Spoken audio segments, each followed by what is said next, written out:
Would you have voted to exit? I would voted to stay within the European Union. Okay. Okay. What would you have done?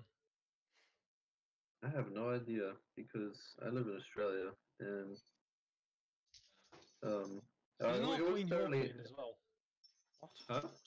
Isn't What? our queen your queen as well? Oh, I think she is. Yes. Really? Yeah. Yeah, because that was kind of the deal with our Yeah, she's like a independence. slave trader, and she's a bitch, you know. I know we used to like own half the world, and they were like our slaves. Yeah. But I thought we got rid of all that shit. You guys been Yeah, it got slacking too up lately, though. You've been bringing all the slaves back to Britain now. Did you hear about Shamima Begum? No. Okay, so she was a standard UK Muslim, right? Is anyone Muslim in here? Yeah. No. Hell no. Follow that bar. Okay, and she converted to Islam. Well, she was already Islamic, but Oh, she's the bitch that wanted to come back, right? yeah, After she joining wanted to ISIS. come back Oh my god. after like saying, Yes, I know. she was saying that something Leave like her there. the bombings The were last deserved. confirmed. Leave her there.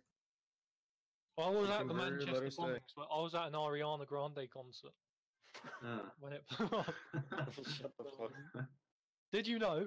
Me and this guy Nathan, we went to the KSI versus Logan Paul fight. Are you serious? We did. Dude, It was Gibbs, more what for the the- meme. That's fucking. It was actually decent. Like I I had know- a panic attack. I know watched it. some guy online who lives. Don't you have up there. fucking GCSEs to be doing? Like, Mate, Jesus we're Christ. past that No. shit years ago. Dude, I'm 18. You know, Oh, mate, I wish I was that I'm a cool. respectable, intelligent human being. Jeez, how much were the tickets? Huh? 30 quid. How much were the tickets? Really? I don't know how much they were. Nathan bought them and I Gross. gave him money. You made a millionaire richer, congrats. No, it's more because I know a guy who lives up Manchester. I watched yeah, it too, yeah, and guess what I paid? I paid £5 for the pay-per-view. It weren't too much different. You should have just You got gone on. ripped off, mate. Right, we You got I on was a in uploaded, Greece. like the next day. I was in Greece on my yacht. I was having my own experience, right? Okay. On your yacht, mate. Fucking hell. On my yacht. Oh, fuck It's not a you. big yacht. Is it a I dinghy? go for the weather. Huh? That's just kidding. Is it a dinghy? No, it's not a dinghy. I've got a couple of dinghies too, though, to be fair. Couple of little ones. I have one dinghy myself. I've got a What's dinghy, that? but it's burst. Like, it's got a hole in it. What sort of dinghy have you got, Borio? I just got a small tinny, 4 meter aluminium. But An aluminium dinghy? yeah, I think you're on about the same Mine's thing. made out. Mine's You're made thinking out about the beach plastic. thingies. Mine call cost them £15 tinnies from there, yeah. Argos. Mine was £15 from Argos, and you blow it up with your mouth. Yeah, different kind of dinghy. Mate, my shit Oh. voyaged out to sea. Oh, is the other kind of dinghy that is What? the boat of another boat? The fuck? Yes. Ah, yes. I logged on my trading account and I've lost 100 quid. Like my demo one, not real. I didn't put any trades on. I'm just down 100. Oh, you fucking idiot, Nath. Get good. Do you have any live trades right now? No, I didn't have any. Uh, History. I mean, it's only fake money, so I don't care. But did you short any? Did you leave a pending order open or some shit like that? apparently, No, I did. you literally got nothing open. Apparently, I'd put AUD UF. No, that was only 19p loss. I have no idea. 19p lot. You fucking mad, man. You should have closed it earlier. Why didn't you put stop loss? 16 pence. Fucking cunt. Yeah, I don't know why I've lost that. Right, lads. You see that I don't know. staircase consolidate, whatever you call it? It's like goes up down in a really 1.8%. like regimental pattern. It's going to carry on doing that. Wait, no, never mind. I was on the wrong account. Oh, yeah. Go to Euro US dollar, right? Get ready to long that shit. Oh, it's Long going that up just as I shit. called it. Going up just as I called it. Fucking hell, he's a genius. How's that happen?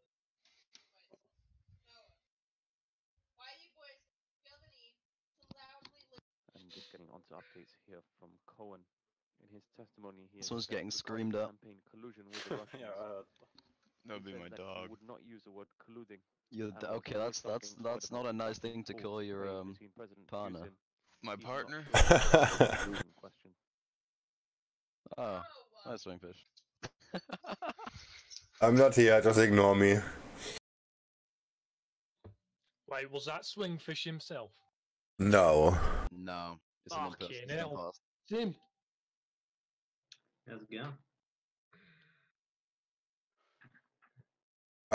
Can you ask me after my second coffee and after my cigarette? Oops.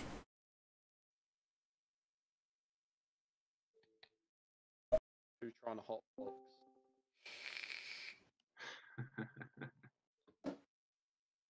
Vape Nation, ne? I don't do it in my room because it can fuck my computer.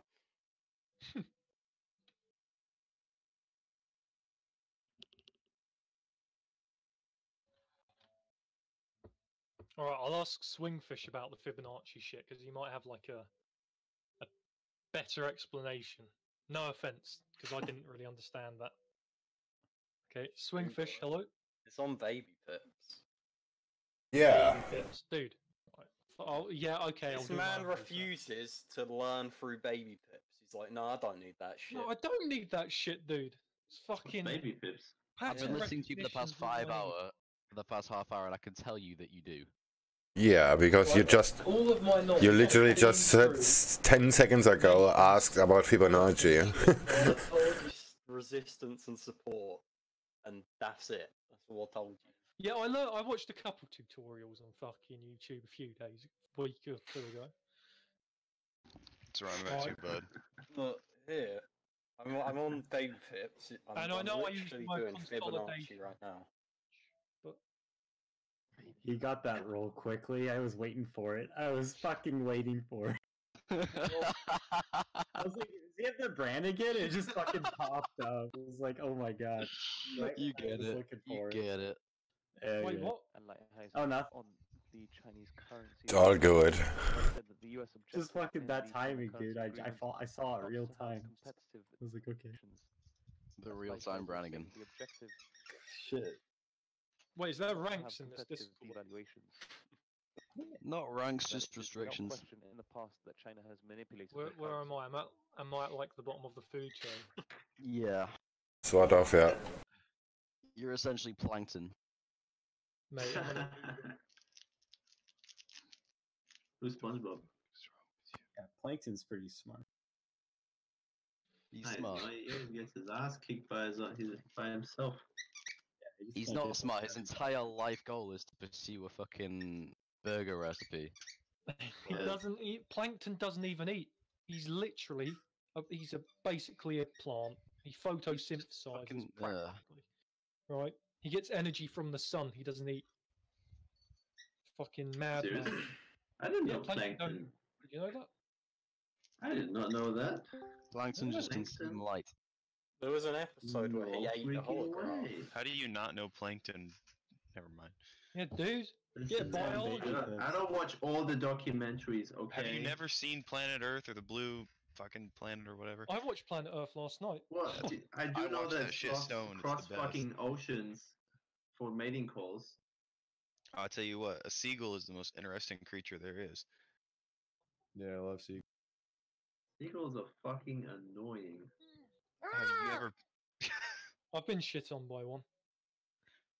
It was on my blazer at school. The worst is when they have babies on your house and they just do not stop. They got like this high pitched chirping that just goes on all day long.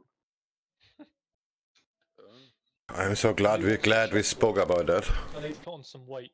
I'm gonna go do that, BRB. Wait, is there like memes in this Discord as well? There's a meme channel. Where's You the are a fuck- meme. Where's the hang on a second. Where's the meme channel? All right, I'm totally new to this forex thing, so maybe one of you guys can explain to me All right, let me take it from what's so great about it. Salt and vinegar So sugar. great about it. right. It's the dream, I man. actually It's the dream. am probably the dumbest person. Well, not dumbest in like in terms of trading. I'm probably the least knowledgeable person in here, right? So I'll give it a go. Right, I believe 4x is actually Before he got going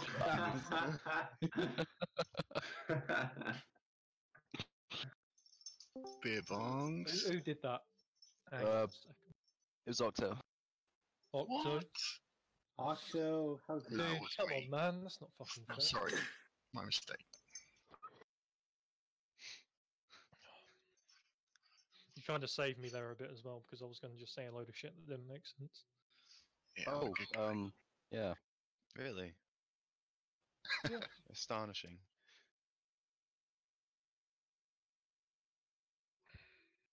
Don't you hate that? I hate it when doctors talk. I hate it when it just goes quiet, and then everyone's there Well- waiting to talk, and no one knows what to say.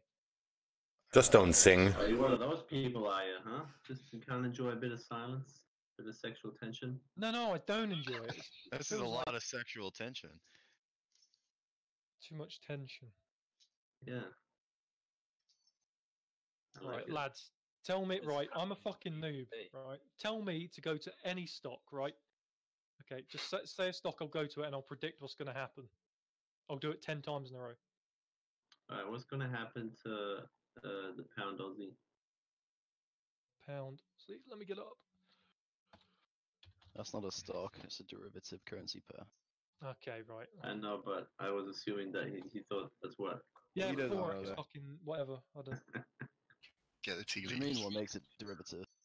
Oh, Cable is doing well. Because it's derived from the Whoa, value of the dollar. Hello, right? I believe whatever it is the about to consolidate. No, actually, wait a second. It's going to consolidate and it's going to rise up You to can't go to a broker and you can't go to like a fucking shop and just say consolidation, then rise. You mean Fucking, it's going to go up or it's going to go down? it's going up, and it's going up on this point. Right, Bilby. Pass me the rosary beads. GBP US So- dollar going back down. Yeah. Hey, beer bongs. Uh-huh. What? When did everybody? There's a lot of people. I know it is. I just kind of joined a few minutes ago to check out what's going Okay. on. Yeah. Let's get some yellow jackets. Is Do the is French thing. everyone in here like new today? Like, I mean, not everyone, but you know what I mean. I'm new. Or- You think they are, but they've been in the channel for a fair while. I joined the day before yesterday. I see. Been here a week. Nathan and Salt and Vinegar, the little You, Boy. I'm not associated with that man. I don't know, man. You got that role. I don't know. yeah, I kind of assumed that you came as a pair. No, I think Nathan's the knowledgeable one, and Salt's his friend that he's getting into this. my I'm new as well, but I have more brain cells. Oh, Right, I'm currently living in my mum's living room, so if she comes in and says hello, don't worry.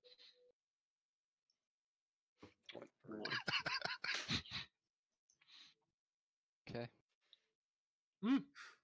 Oh shit! Told you. Oh, it's flattening out. Oh,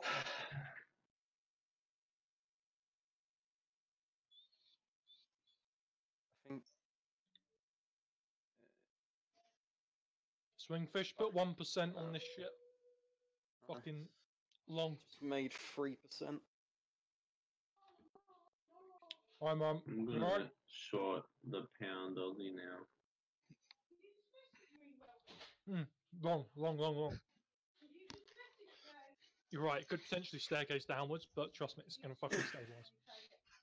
Don't call Right. me a faggot. You just call your mum a faggot. No, my mum called me a faggot. Oh, that's okay then. That's okay. so she knows, huh? She said the news. Oh, She's like, I'm never getting grandchildren. no. On a serious note, Goddamn virgin. on what the fuck am I Dollar looking at? simply Right, said it is not pound considering to a higher inflation Australian target. dollar. I Oh. feel like it's at the end of that like staircase downward trend. Right, it's gonna fucking rebound, pop up. Staircase downward. What kind of fucking time frame are you on? Yeah, that's Well, a wait, good, wait. that's a good point. It's gonna stabilize and it's gonna go upwards. Trust me, Yeah. It's the end. It's the end of the staircase. I don't understand what time frame you're on. Yeah, you gotta mention time frames at any point, even if you're joking. You gotta. All right, I'm at He's on- 7:29. Because it's literally just gone up like 2,000 points today. Oh, he just said the time of day. I don't know. The time of day. I'm a little. Well, I don't fucking know, do I? I haven't. 1 minute, 10 minute, 5 minute, that shit. Oh, Yeah, what within the next like. Oh no. Oh We no. do- I don't fucking know. You know, you right click and you go on periods. I have never used that. Oh, I'm on Right-click 1 minute. periods, I'm on 1 yeah. minute. Like, are you using candlesticks? or- Yeah, I'm using candles. Okay, like each candlestick. What's the time frame? Hourly, 5 minutes, It's minute. Minute. monthly. Okay. Yearly. Yeah, I'm investing in it now.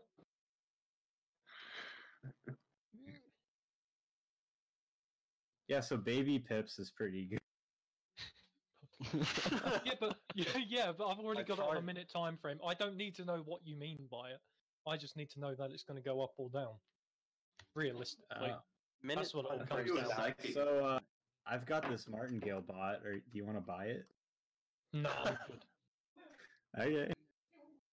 It's just $16.99. Is it? Oh yeah. Yeah.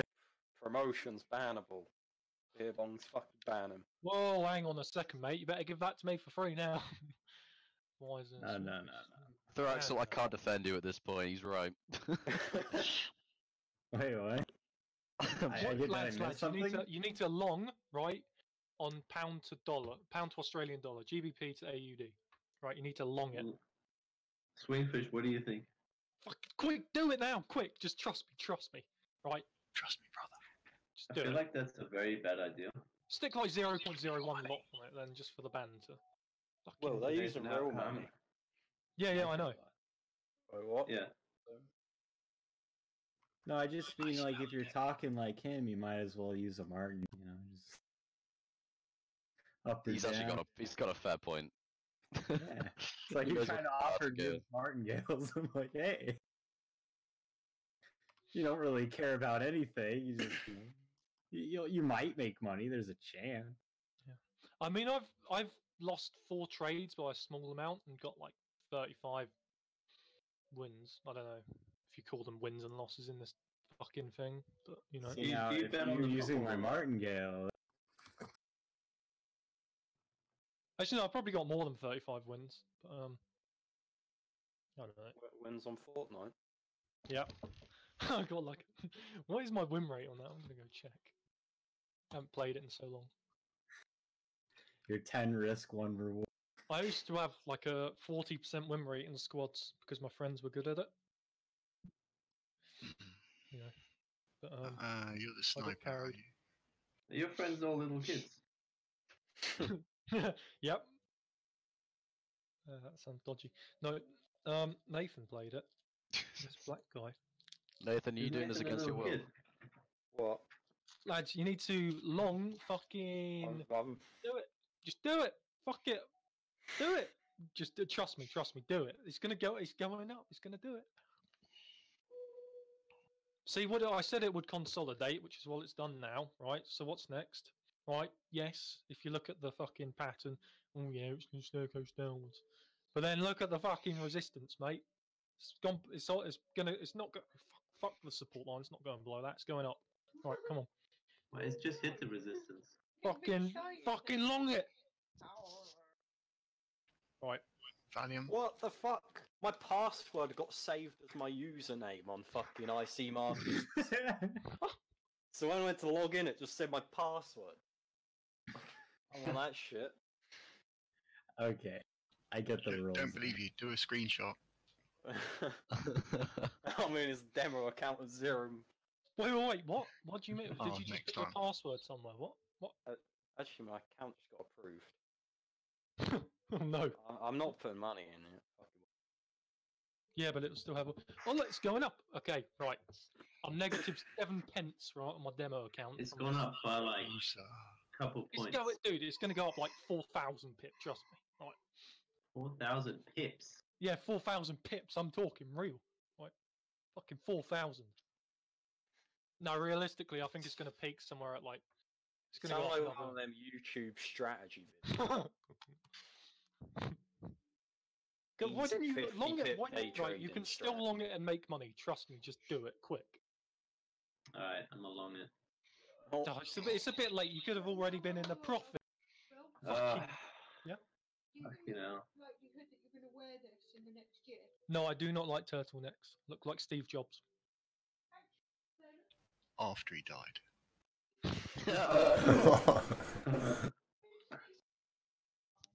Did you just say who was Steve Jobs?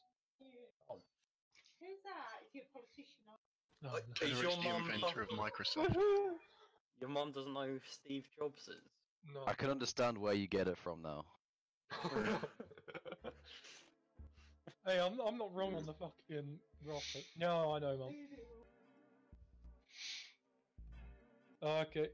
Wait, no, he was the founder of Apple. Yeah, he likes his Rolex. Co-founder. Oh look, why is it just reversed? The pattern's reversed as soon as I said it. How's that happened? Oh, you jinxed it. Fucking That's hell. reversed. Get ready to just sell that shit because it's not going to go any higher. Trust me. Testing structure from the outside. I don't know what you're talking about. No. I'm getting ready to sell mine for a quick 20 pence profit. I put how many? I put 0.01 lot on it, so I don't really have anything to lose. Say, should have sold it. I did say it's going down again. Wait, no, it's not. It's testing the resistance. Oh, it's testing the resistance. What's it No, gonna do? fucking delay. Because on mine it's still going up. Oh, yeah, it's going up now. It was testing the resistance though. 4,000 pips in like 2 minutes. You know what? 25 pence. That's profit. I'm closing it. Fuck it. Profit's profit. Nice. You know, Buy there's a yourself a degree of lollipop. uncertainty past this point. You know, I'm not comfortable continuing this, so I'm going to close it, even if I could have doubled my profits. Seeing Powell commenting on 50 cents. GDP growth for 2018. He said that it looks near 3%, maybe a little under. Oh no. That's Powell saying that Oh 2018 no, you could have made double. More people. for the US looks near You should have. 3%, No, maybe what? a No, little it's under. like that's like 5 pip since I sold it. Very long USD GBP. Just close it. Close it now. USD, not. Fucking secure the profits. GBP USD buy. Yeah. I think it's still going to go down at least Slightly to further from 850. Lighthizer. It's on strong support at the moment. I think it's gonna go down to 850 and then go back up. Meeting. Oh shit! Yeah, you should. Oh my god! Yeah, I could have tripled my profits. Profits. Yeah. So look, I'm a fucking genius. How does that shit work? I don't understand. Like, I'm not lucky because I've done it like 40 times in a row. But, You've made 25p 40 times in a row. no. It's been a Absolute mad lad. I don't know why there's a shoe in my cup. What the fuck?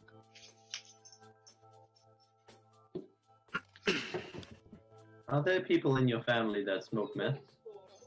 No. Huh? Only on weekends. I don't know. They're probably useful. No, my grandma's a prostitute. Probably snorted a shitload of cocaine in a lifetime. My cousin smokes weed and is useless.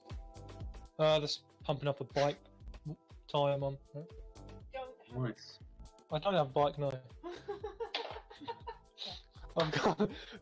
I've got a pump for a bike tire, and I don't have a bike. What's this for? That's about an a doll? American cable. I don't know. Keep that, yeah. Okay, right. If you look at GBP Australian dollar, it's going to consolidate and rise, consolidate, rise, consolidate, rise. Trust me. Okay, maybe not. Maybe it is. Maybe it's not. I feel bad to the idiot who's actually sat in here taking your calls. Yeah, I worry as well. He could have made money on it if we closed it. Oh jeez. What's cable? Damn. It's a swingfish posted Yeah. a pic. I've doing GBP. Can you close that trade so you've actually made money off of it and I don't feel bad? Holy I haven't. Do you actually think I opened a trade off of your word? Are you mad? Well, I've made money off of it. 25p. Yeah, I barely put anything in. I've got fucking 25 demo P. 50p. Nice. Hey, I'm trying to replicate the real world. You were asking where all the memes are, right? All the memes Just are in the go- crypto groups. Mate, fuck crypto. No one knows what's gonna happen with that. Just The gonna crypto replicate the groups real have all the world. memes. You could go to fucking McDonald's and flip burgers, you'd make more money. Yeah, but it's like replicating how much would be in initially. Hey, Borlo, You're eating it, but you sold Yeah. it over there. do you see the dollar Oh, sure, trade? cheers. Alright. Oh, thank you. No, Sorry, thank you. USD CAD. Oh, hold on. Sorry? I mean, I got £300 profit a couple days ago in a day. I'm gonna set up on Pound Aussie now. You kind of see what I'm saying about the dollar valuation? Yeah. When it touches the area of demand, how it turned away. I hate tech. Zerkex is just scouting out the scene, seeing who needs to be Brannigan. Yeah. That's where your high probability, your low risk trades at. It's one of two, but that one's a. Did you make that trade? No, I didn't. We were talking about it, so we were trying to go over the dollar value and why was a long dollar good at this time, and where would your highest probability, lowest risk trade would be at, and why you wouldn't take a dollar short position, except for the pound dollar long. This is Jack speaking, right? Who's Jack? That wasn't that guy. Okay, that guy sounds exactly like Jack, and he trades the exact. No, that was Jack. Yeah. Okay, that's what I thought. I thought that was one of the new guys. I was gonna say no fucking way. What did I do to deserve the Brannigan? What didn't you do? I ain't said that much. You invited your retarded friend in Yeah. here. I'll take that one. Risk reward. You got Brandon. Yeah, so Barley, you could have taken any trade across any currency pair for a long dollar, except for the pound, most likely. The USD yen was a good choice. The long USD CAD, Aussie dollar short, which is a poor performer, and then even the USD Swiss, which didn't really move very much, was still a decent choice. I would say the worst mover was Euro, because it had so much whip sawing. It dove like 200 points back into the structure, even with dollar strength. That'd be good for shorting, though, wouldn't it? Yeah, it's an excellent entry. If you took a Euro USD short, you would have gotten the best buy-in price possible. But you have to consider, is that strength of the currency, or is that just a retest of the previous? Okay. But overall, depending on short Euro US dollar, yeah. Yeah, so depending on which dollar long position pair you wanted to take, your drawdown would have been like 2 to 3 pips tops for that entry, and your return was the height of that consolidation, which is pretty much hitting target now. But trade up.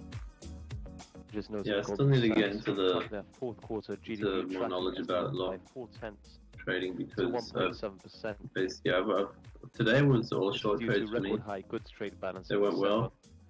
And the downward revisions to core capex shipments. Yeah, just trade short in general. Tomorrow's GDP report.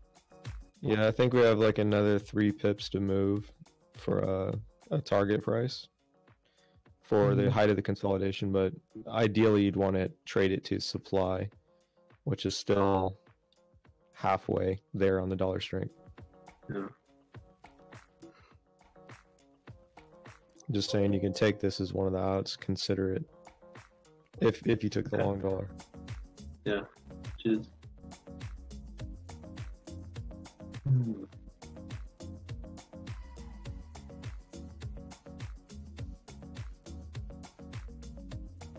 Jesus Christ. Cable 130 pips from view up. That's nuts. What's cable? Pound Aussie. Wait, no, not cable. Pound Aussie, not cable. Yeah, that's kind of a bummer. I took profit already. Right. Oh, when did you do that? Yesterday. Was that your swing trade or your or Yeah, a setup? a swing trade. What did you trade?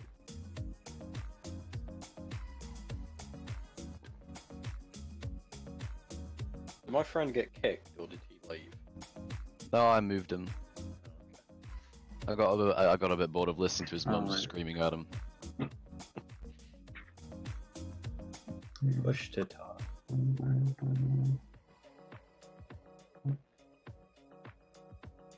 I can move him back in. Maybe he doesn't know that he's been moved out yet. He'll join. Probably. There you go. Hmm? What? They moved you because they could hear your mum. Oh, what a shame.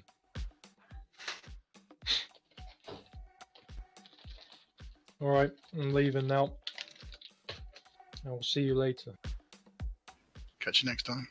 Later. No, force push to talk. Don't spend all the money at the same place.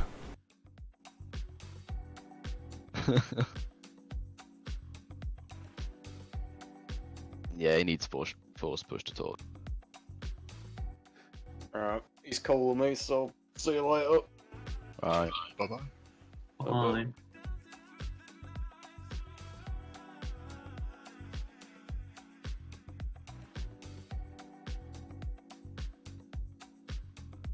And Ozzy broke a subtrend that was testing it from the underside, thinking of shorting. Shorting up or down? Huh? Shorting up or down? Shorting is down. It's always down. Shorting up or Logging down. Oh, I thought shorting meant doing a short trade. No. To go short on something is to sell it. Oh, I thought when people said, oh, and going long is... Buying. Oh. I just... Okay, Baby I thought pips. that going long meant, having a couple Baby days pips. trade, letting something run for a couple days, and shorting was just... yeah. No, that's swinging scalp. Yeah, I'm shorting the pound Aussie as well right now. Yeah. I think it's gonna go down to 900 at least.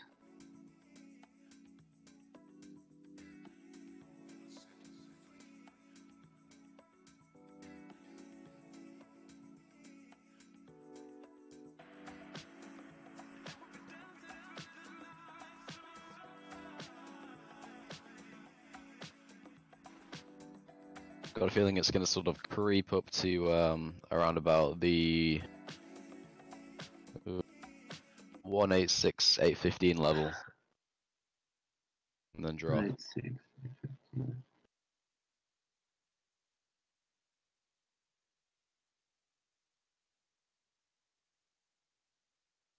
I think it's either going to go up potentially 2 times more before it goes back down, but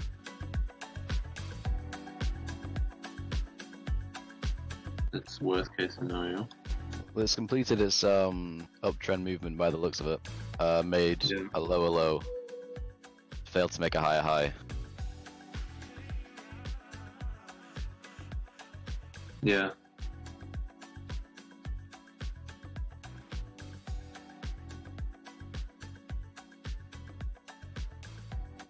I see TechX has put the bat symbol up. Oh, on the divergence, right? Because I see a divergence on... Where is it? Between... Is the time on the charts the same for everybody, or...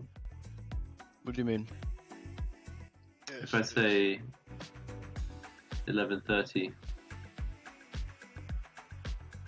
No, it's not the same for everyone. Depends on your time zone. If you use CTrader, it's mine's just based on your time 0. zone. And if you use MetaTrader, it's based on the server. Is there a way to change it to your time zone? What software are you Just using? keep it on your own time zone. I don't know how to do that. Just say, on just say, Medicine. You do it by doing exactly nothing. just keep it on your own time zone What and just time have. frame are you seeing the divergence on, and what pair? I see a divergence on the pound Aussie at 1.86039. What time? And then the divergence at between 1.86039 and 1. Monthly chart. Sorry? What time frame? Minute chart, monthly chart, weekly chart? 15 minute. Thank you.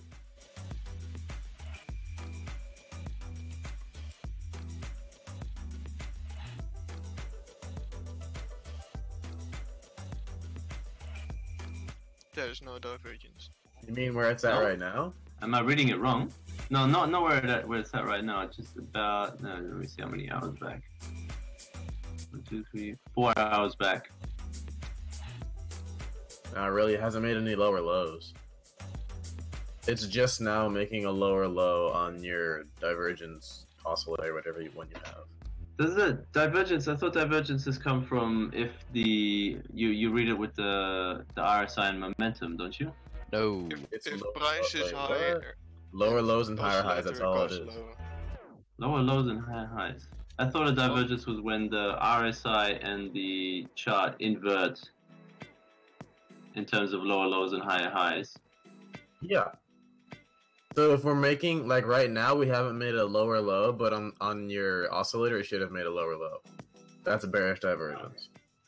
Daily British pound versus Australian dollar is showing it really nicely. So just an FX update here regarding month end. Sorry, which one's showing it nicely? It blew up, Your yeah. volume's a bit low. Who say they see moderate to strong dollar. Yeah, there's a useful tool you can use is single currency divergence as well. So type div in the chat, and essentially that shows you the divergence of. No, there. It's almost time to show it British pound versus Australian dollar with the wedge I have. Bist du Deutsch? Wer ist Deutsch? Ich bin Deutsch. Wir sind keine Deutschen. Aber Deutsche. ich wohne in Australien. Sprechen Sie Deutsch? Sprechen Sie Deutsch? I can't make that fucking. I can understand it, not speak it.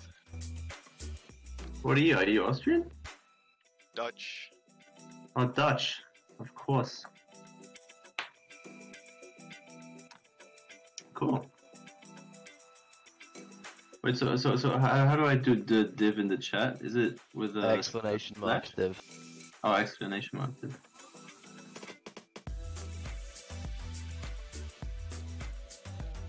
How the hell do you read that? So that's the 4-hour divergence. So that over the last 4 hours, each line will represents a single currency. So blue is pound, green is euro, red is dollar, etc. And let's say CAD has a huge positive divergence, which it does, and pound has a hugely negative divergence, which it does. That tells you that it's basically calculated. It's basically the divergence on the indexes. So all of the currency pairs. I don't know what the exact calculation is, but it's the currencies themselves, not the currency pairs. That is correct. I don't quite understand. Sorry, I need time to get into the lingo and everything because. Yeah. So this is an oscillator. No. Yes. No. Yes. Sort of. Sort of. Yeah. It's a what, sir? I just said an oscillator because I'm using stochastic and MACD, and those are oscillators. RSI is I don't know. RSI is an oscillator. Oscillator. It oscillates with price, therefore it's an oscillator. Should I use not exactly an oscillator. No, it is an oscillator. It's just it doesn't really. Oh, what's the word I'm looking for? it's a bit shit, but other than that. Yeah. Oh. RSI is Also largely noting updates down from to Lighthizer, interpretation. who said the US is to have What an it tells you. exclusion process if tariffs go to Okay. 25%. What oscillator do you use? For scalping, I only use RSI as an oscillator, but if I'm swing trading, I'll use MACD as well. MACD. With a very Is specific that setting. also the one you use to find divergences? MACD is good for divergence. Okay.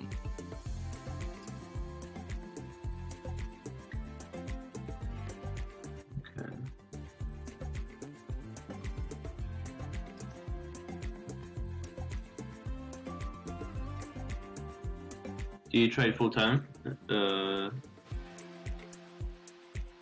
No, I don't.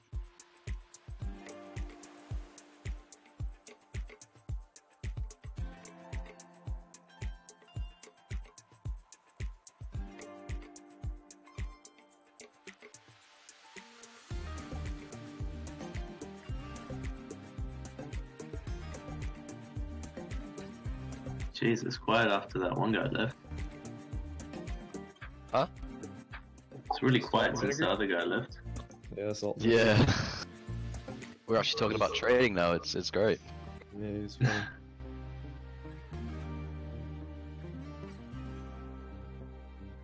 Yeah, I think I made the right call putting him in Brannigan. It's just fun now anyway. Hmm.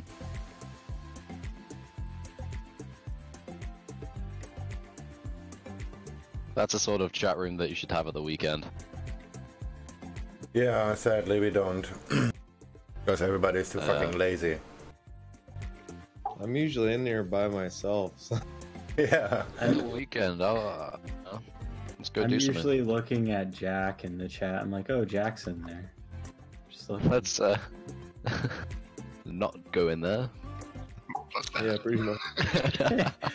Well, I'm like, yeah. Just kidding, Jack. Yeah. It's all a joke. I know you guys see me in here by myself. I just like looking at you.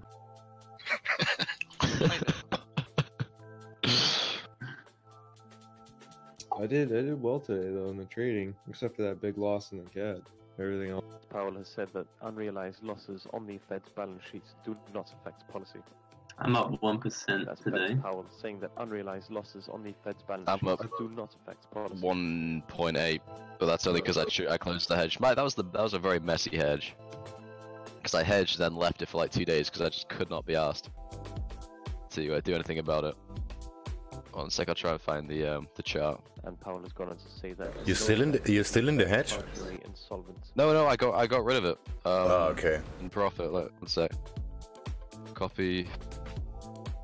There.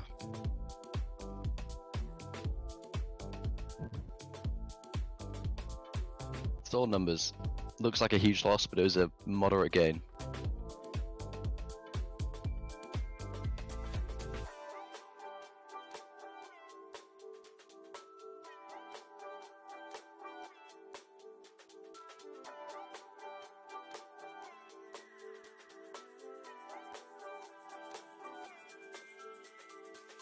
Yeah, I saw that.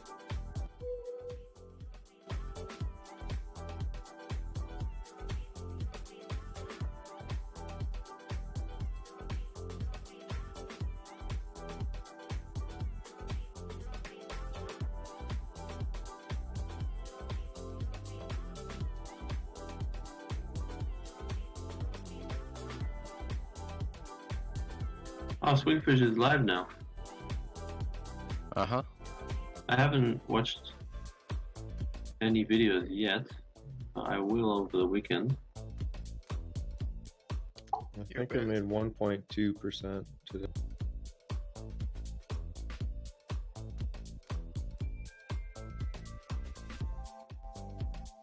Pound Aussie going for another retest. Yeah.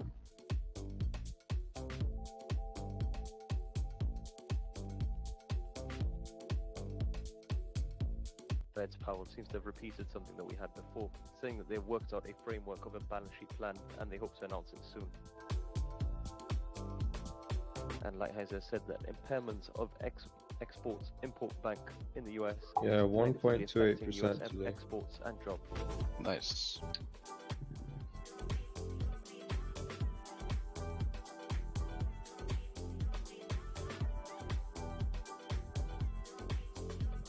Isn't it just just a question of your account size, Jack? If you make $1,000 a day or not? No, it's not, because I can't control my freak out.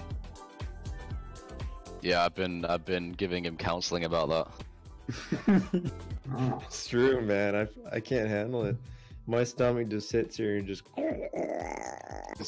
messes me up. What the fuck was that? That's what my stomach does. And I'm like, that's what I say too.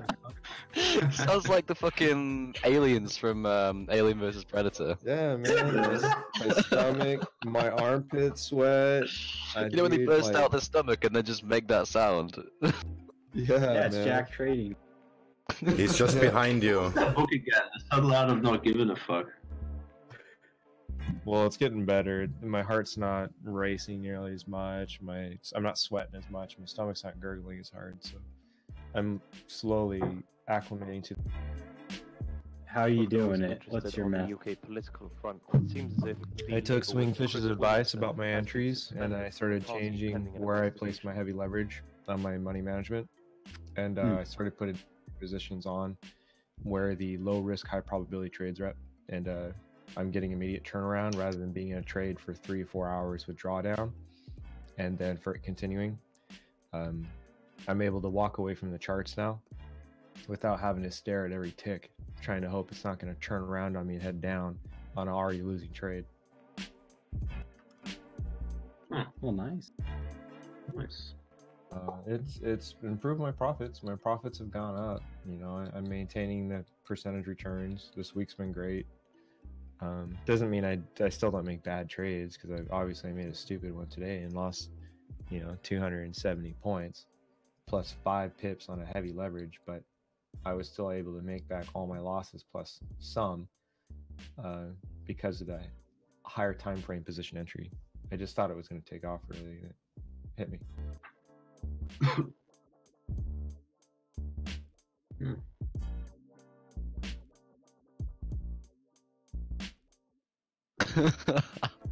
Alright, I found it.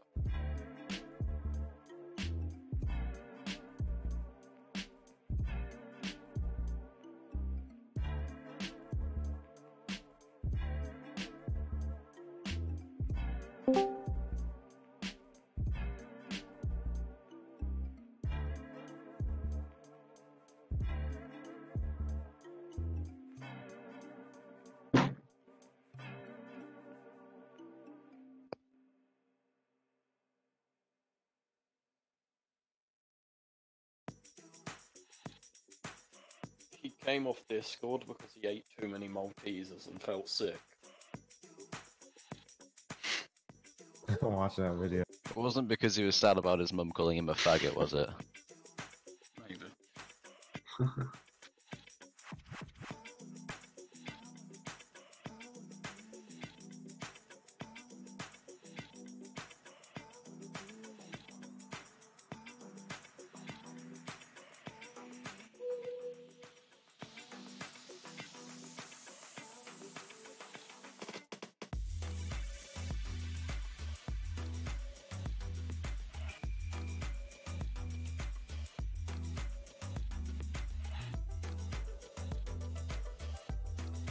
How much? How long you reckon you're gonna hold the pound Aussie, and how far down do you think it's gonna go? In terms of how long I hold it, it really depends how Fed's quick it power moves. rate the Fed plan to end the runoff later this year. In terms of targets, that move itself was pretty huge. 284 pips, 287 pips that move was. Slap a fib on that. Yeah, that's pretty much what I go through on every one of my trades. I'd say. Honestly, it won't take that long for me to make a pretty decent profit from that. So I'd probably say 186298 would be a good target for a previous resistance. Okay.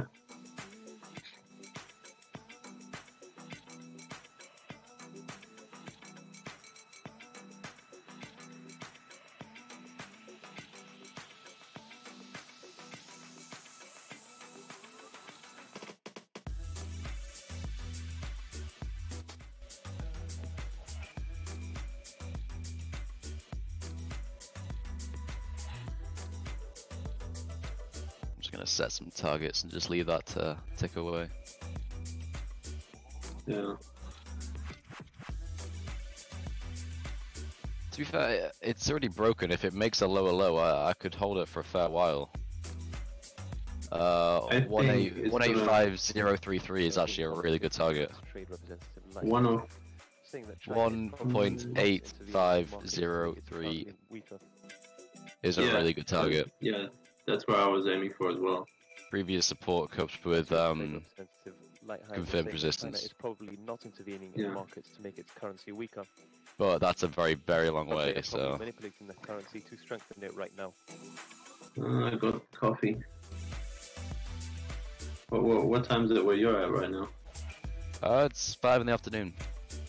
Oh shit. 1 AM.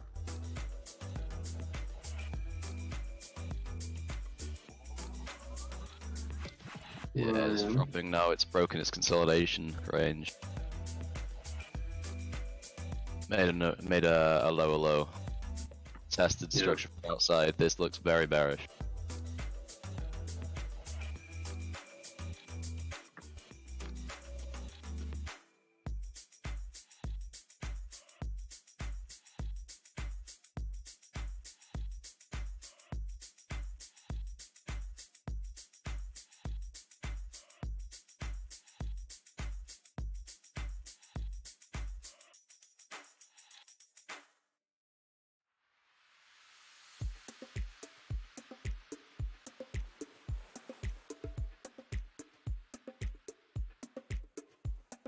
I never understand why people move stop loss to break even.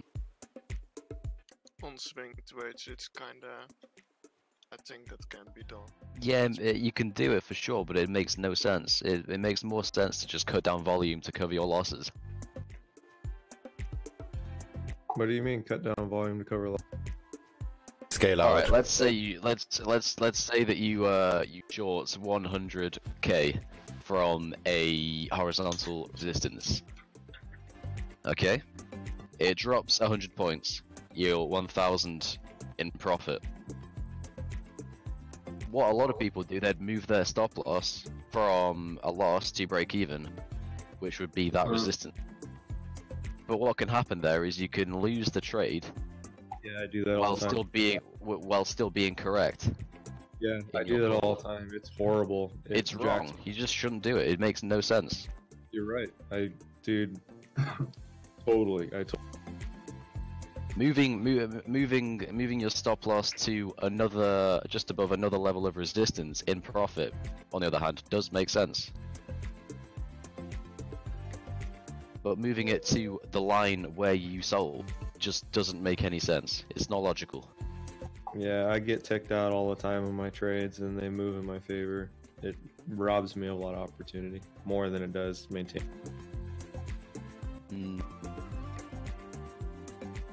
Yeah, moving stop loss to break even as is basically ignoring the technicals and just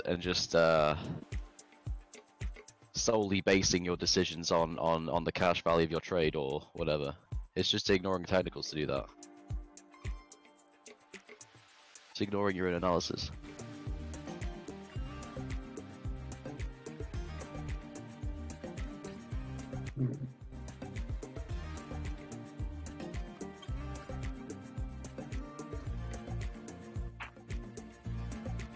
Yeah, because the market doesn't really care where you bought or sold.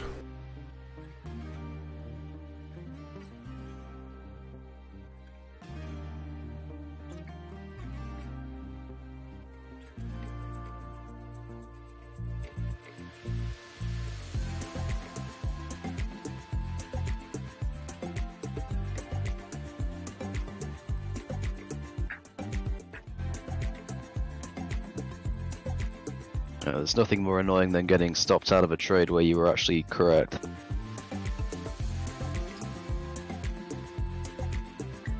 This is I had that the problem. human try to preserve money. I had that problem at the start of the day, but I figured it out like fucking midday. Stopped doing it. Like, the idea of a stop loss is to cut your losses when you are wrong. Putting a stop loss at break even allows you to get cut out of your trade when you're still right. It just doesn't seem logical to me. Well, very few people are logical. Huh? But very few people are logical. Well, that may be true.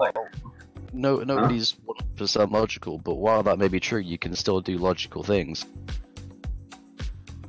Yeah, it's hard though, isn't it? Isn't that why they say trading's 90% psychology? Yeah, that's basically true.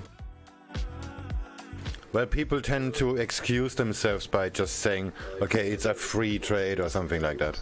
But, of course, it's total nonsense. Okay.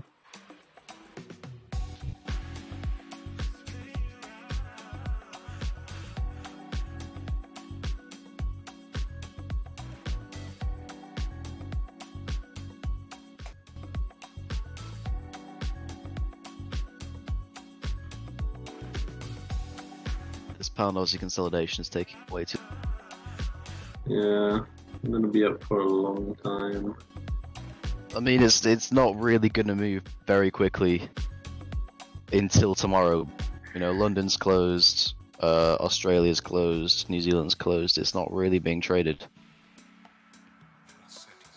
in large volumes. It's only New York and Frankfurt that are open right now.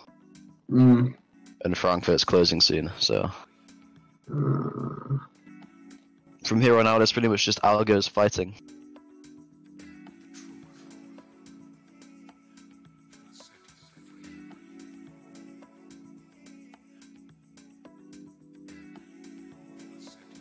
Oh well.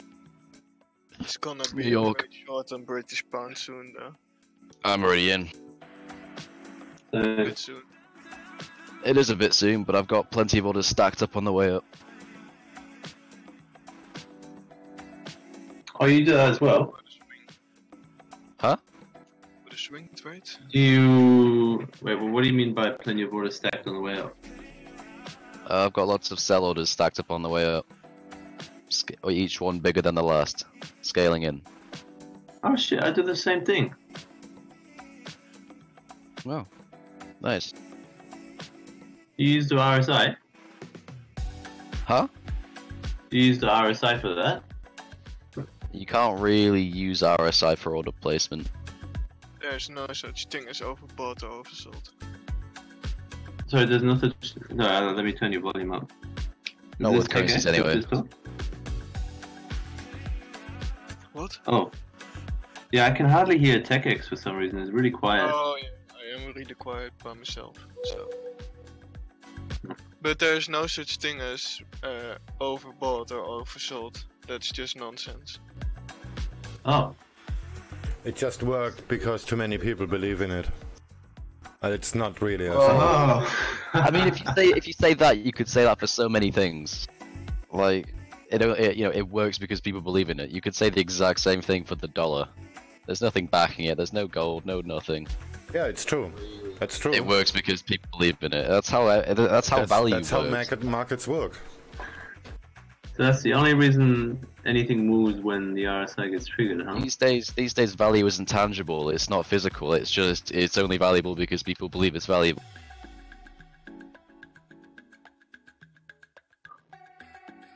And people believe the RSI is valuable, so.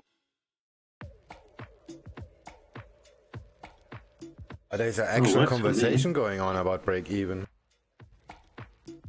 Huh? I just realized there's an actual conversation going on about break even trades. Where? In the trading room. Is that? Oh, maybe not. Yeah, that's what I was referencing. Austin said he's gonna move his stop loss to break even, and it triggered me.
Yeah,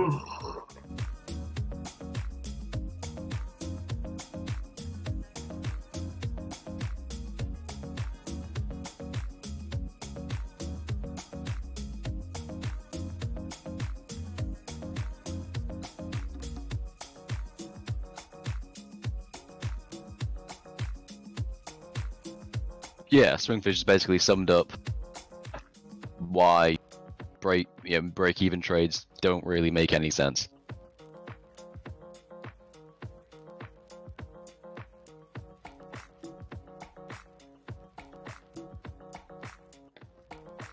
Yeah, unless you're Houdini and you trade with a 0 pip stop. Meaning you get stopped out at the moment you press the button because the spread gonna put you in loss. Maybe that's the next blog post. What kind of spreads do you have for the pound Aussie right now?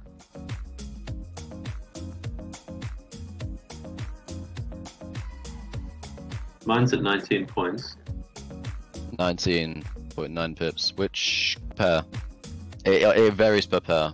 19 points, that's 1.9 pips. Yeah. Mine is at 526 pips. Jesus Christ. Which means 5,226 points. Wow.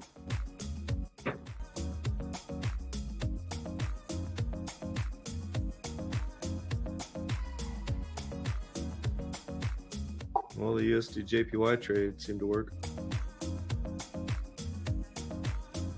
We got out or whatever, but it's hitting target here.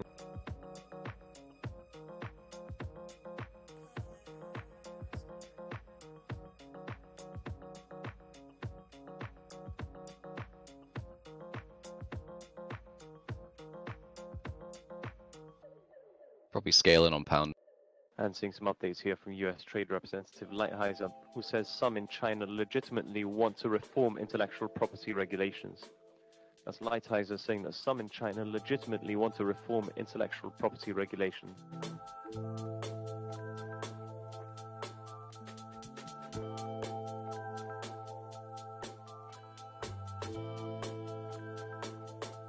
Yeah, I cannot be asked watching this trade. It's not going to go anywhere for until tomorrow.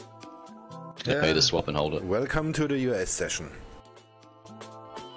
I mean, I'm gonna set up some price alerts in case it breaks above or below, and then come back. But US session is my video game time.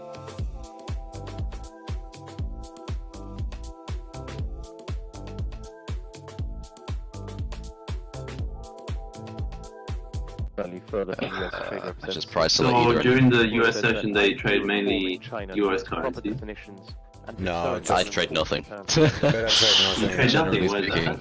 because US session's trash. What is the best session in your opinion? Really depends on your strategy What was And your life. and your life. Yeah, Do you that's day another great trade? point. At the moment I do, yeah. mainly? Right now, yeah. Well, the strategy I'm going with is 1 minute scalping, and I don't really want to like be one of them people who fucking change strategies every other day, because then you just get fucking nowhere. Well, if you're on demo, this doesn't matter. You know, you learn your strategy, you find Yeah, what's good for you. I'd When you're live, the try second you- others. when you're live, the second you start changing strategies and becoming inconsistent, that's when you start losing money. 1 minute scalp seems to work for me. Well, once you make 100% profit Sure. with proper money management, go live. Yeah. I never risk more than like 2%. I might even go down to like 1%. With scalping, that's a little bit heavy. Is it? What would you say Yeah. go for then? I hedge at 0.55%.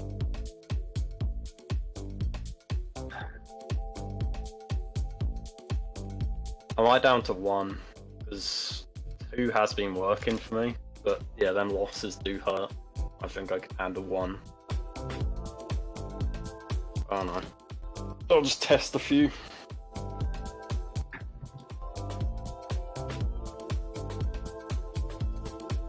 Do you keep trying to develop new strategies, or have you just stuck with one? I've tried a few, but I'm just trying to stick. I'm sticking to this one now because I read in a lot of places that if you keep switching up, you're not going to really learn that much. It's better to master one strategy. Shit. Right. I'm up. Fuck it. Oh my god. Decent. You guys are kind of worrying me now what you said about the RSI though. Why? Because that's a key component in my strategy. How long have you been doing your strategy? Since November. Are you profitable with it? I've gone from 500 to 2.1 now. Is your strategy profitable? Yeah. Then forget what we said. If it works for you, then keep at it. Okay. Yeah, seriously, that's not terrible advice. We're not joking. If it works, then it works. That's it. Okay. How about the salt and vinegar? Yeah, I take everything you guys say pretty seriously since I'm still a newbie.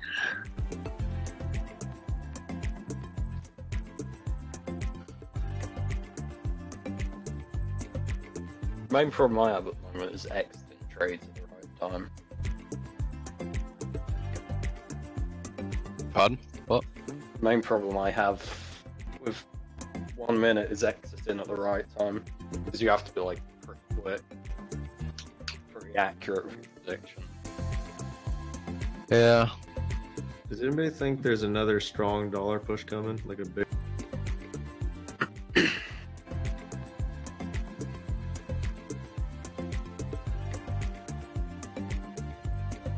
Just fire at Pepperstone. Have a look at the dollar index. That might seem silly to say, but I think there's another really big push coming.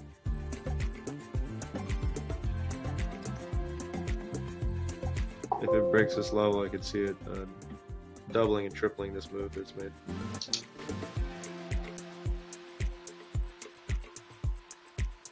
Yeah, that's what I'm betting on as well. Dollar index looks kind of bearish. Dollar index looks like shit always anyway, so whatever. It's not a pretty nice. It's in a pretty nice down wedge. Looking at it. Oh, that's really nice. It looks up. It bounced. That's not good. I just bought the US thing. Well, I'm looking at the hourly.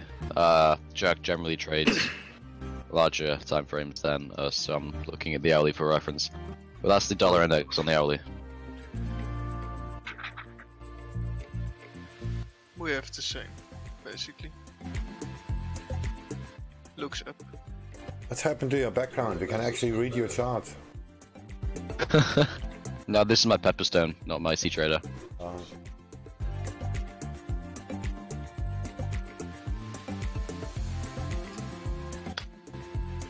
How do you get rid of indicators on C-Trader? I've got loads of shit I don't use. Right click, indicators.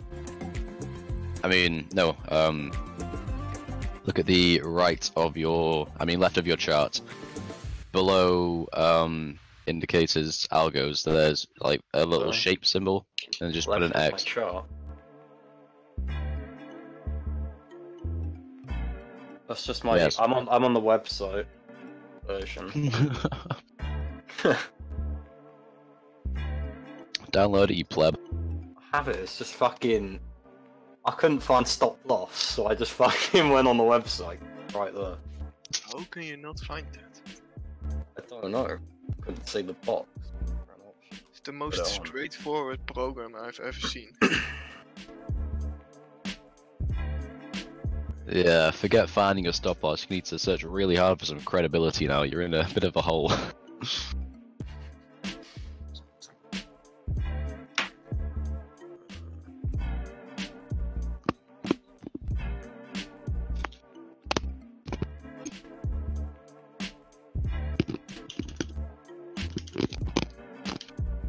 Well, there's my outlook. I don't know what it's gonna do, but it looks fishy.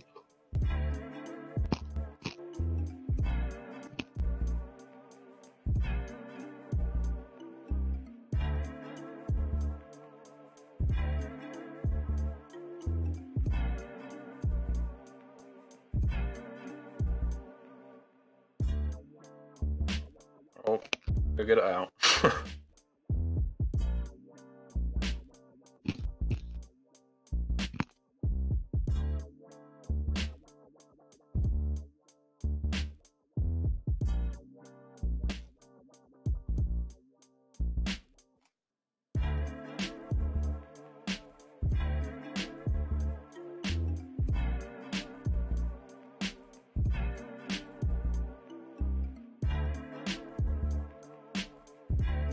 Swing, have you got the source code for your website at hand? Technically, yes. Right, I've got some edits. Ah shit, why's it opened up? Why is it opened up WordPress? I'm not writing a blog.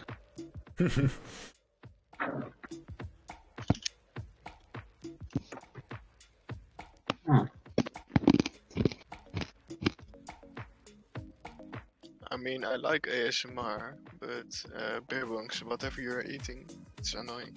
Oh, can you hear that? My bad. Yeah.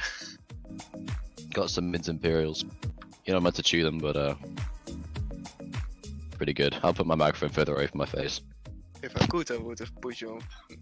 Let's use push to talk if we cannot But control you it. can't. You hear it now?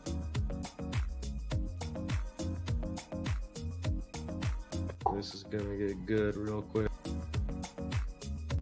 I'm another It's the coffee. movement. Movement? Yeah, man, Just once this a thing little runs, bit it's gonna run. on Pound Aussie.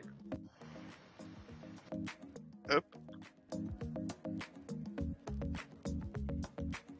Anyone shorting JBV USD? Hell no. Not yet. Orders up. I mean, you could take one now, but I mean, I would look at any other pair except for that to trade for strong dollar. Yeah, I'm seeing like a 60 tips push down. Yeah, I mean, whether or not you get it, it's just personally, I would think it'd be safer to do. The strong dollar position is right now, though. Either you take it or you walk. in my opinion, from my trade.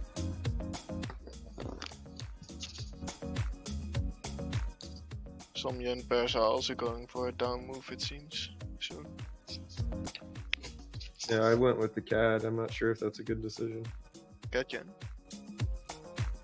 For long? Yeah, USD CAD long. Oh, my C-Trade is all bugged out again. It's not showing me my position. Yeah, USD CAD long looks good. Yeah, my stop's You're really a bit tight. late It's not too if bad. you entered like now, but Use the website version instead, mate.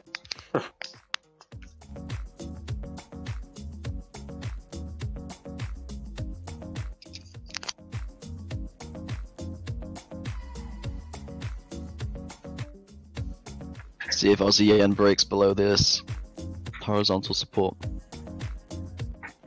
Please.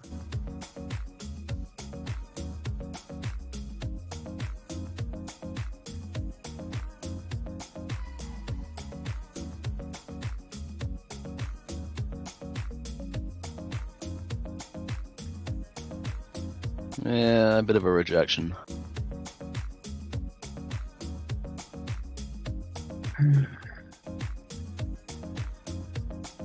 Well, I'm on the 15 minutes, so hopefully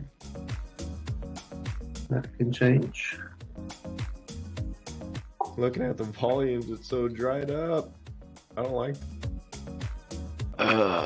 If it breaks below, there's not much stopping it from reaching my target. What's your target again? 603, right? No, 1.85033. 1.85. Oh, 85033. Jeez. Yep. Okie dokie.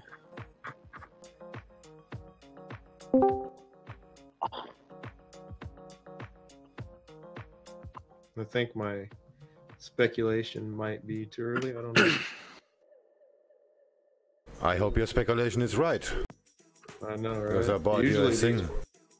Usually these positions run hard and crazy and fast. They'll tick above, they'll make one pullback, and these usually take off.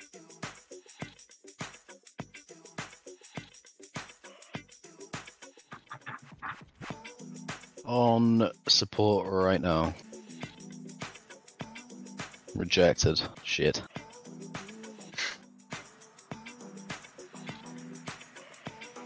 Oh, bit of volume coming in now. Some pending orders just got hit, obviously.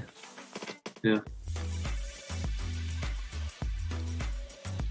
All we need is that break and a load of algorithms seeing that as a sell, and then it'll plummet. Because that's how New York works. Oh, it just ticked below. Oh shit, I need another coffee. Yeah, pound's gonna go down. Yay. Could sound a little bit more enthusiastic. 1:30 a.m. man, I'm so tired right now. Just, there we go. Alright, there's the break. I'm just gonna close up the trader. Yeah, it's 12:30 here. I mean, 30 minutes after midnight. God, 30 minutes. Wait, where do you live? I leave 30 minutes after midnight. Oh, like you don't live in Germany? What? No. Oh, is that secret then? I'm so confused. What's with Germany? I'm German. He lives in a but I don't live Cambodian. He lives in a Cambodian cave. Dass du Deutsch bist. Yeah, but I live in Thailand.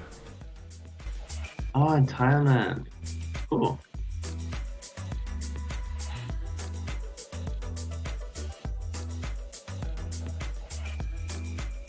Aber Deutsche. Why did you? Hmm? Aber Deutsche. Yeah. Why did you move to Thailand? That's a good question. To make some money. Didn't work. Go back to trading. Misplaced my return ticket. Haven't found it yet. I actually know quite a few Germans living in Thailand. Yeah, but most of them you don't want to know.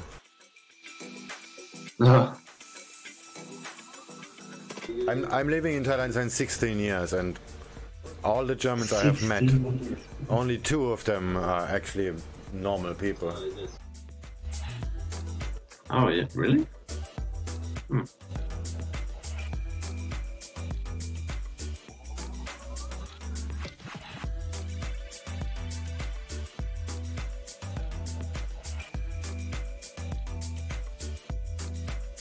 Last time I went to Thailand, the only weird thing was seeing like really old dudes leave the bars with like 3 young Thai women. Go back to the boat in the harbor. Yeah, that's like the most Germans. Oh, really? Jeez. I would have thought they'd be more proper.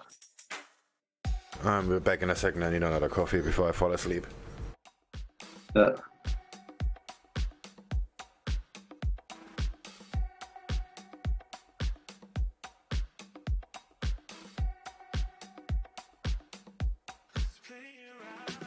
I better not move my stop to break it. Don't do it. Yeah, do you see the entry on that board? Yeah, I did. The entry on CAD, low risk, high probability. Why can I not see my stop loss on the fucking C-Trader app? It just doesn't show it on the... Unless I go in, like, the settings. What's C-Trader? 3.3.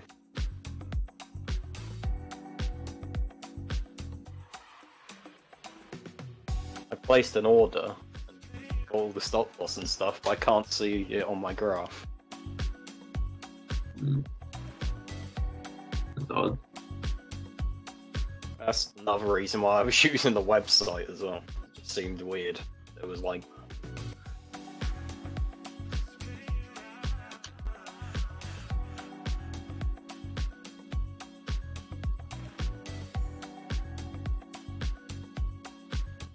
Yeah, if we get this close, that's gonna be good. We got another 10 minutes till the candle close, but if it closes outside that range, that's...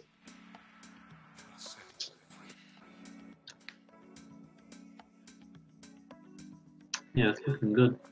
Yeah, it's basically the same as taking the break.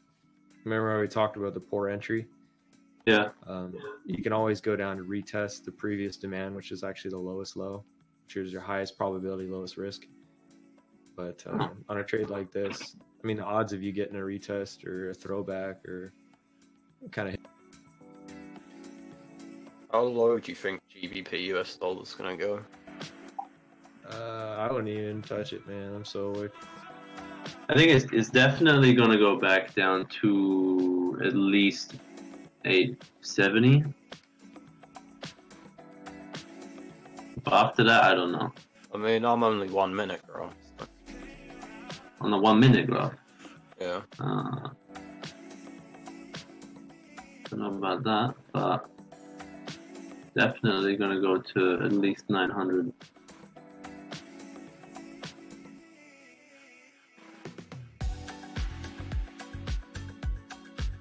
I'm going short on that. I already placed an order about an hour ago.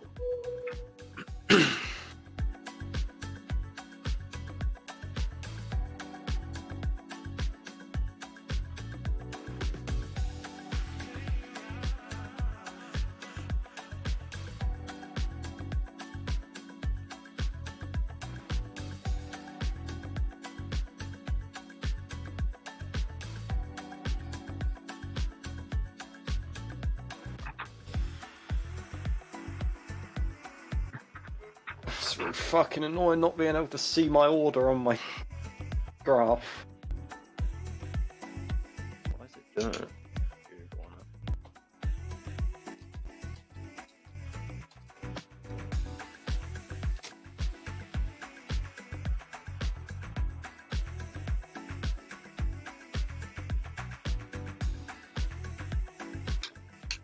Ah, I think I know.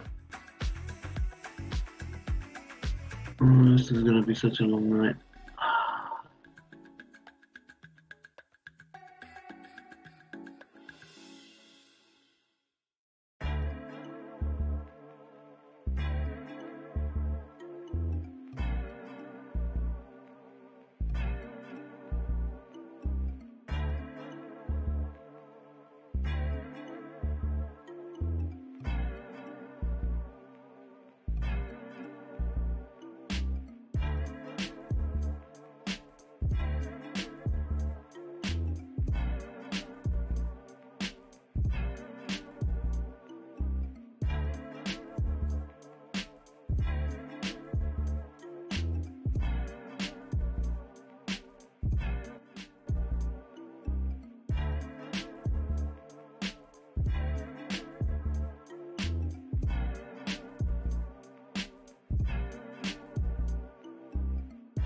Why you don't see your order? I have no idea. It's not appearing. Yeah, this is just low volume trading. I don't like this. It's almost dropped off entirely.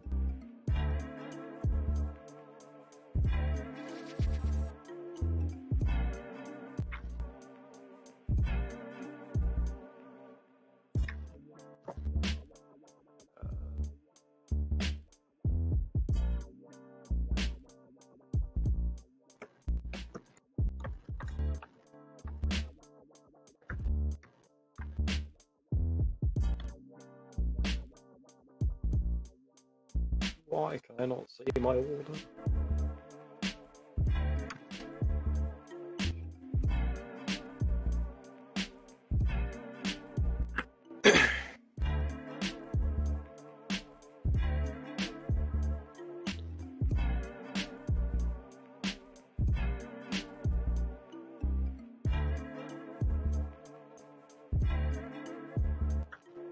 Oh no, I'm gonna get forced out of my trade. I don't like this.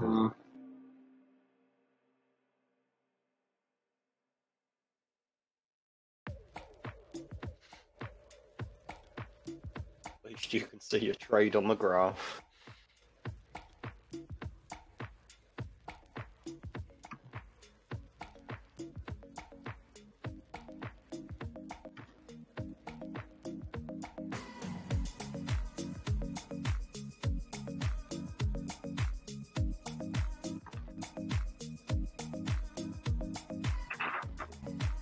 Maybe I just picked the wrong pair. Everything else is moving.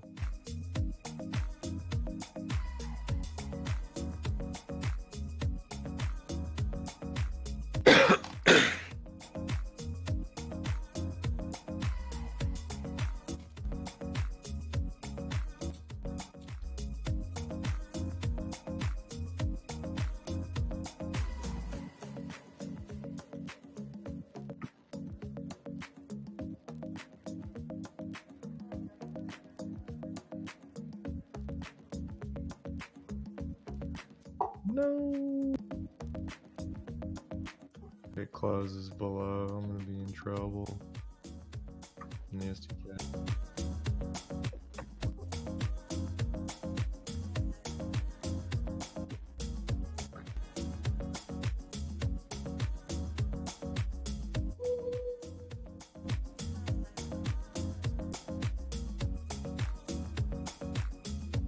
Yeah. On my viewing options, I have orders on still, but just not showing.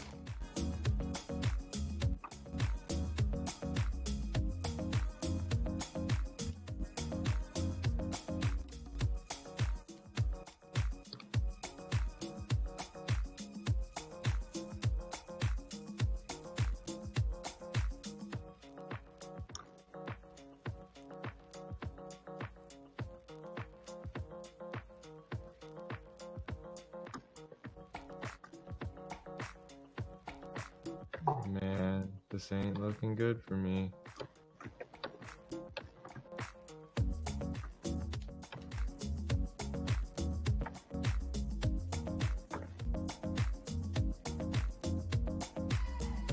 I'm like, it's like right in the box where I can go long and it's not moving away from me.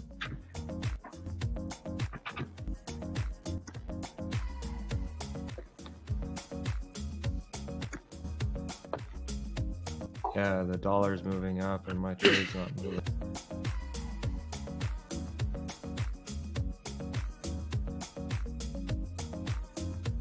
That's a no good.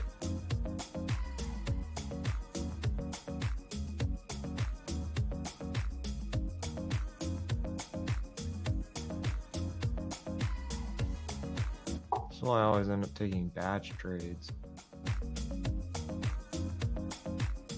You need to win the war in your mind. Oh, the CAD is maintaining strength against the value of the dollar moving up, which is super negative on my side.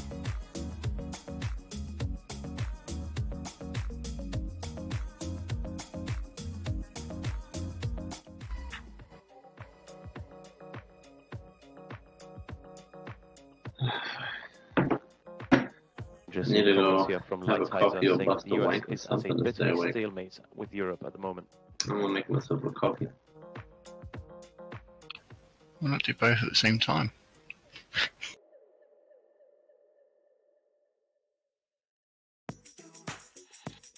If anybody wants to take a USD CAD long, pile it on. So my I need you to make a $40 million transaction. Keep me in the black. $40 million? What does it take to move the USD CAD?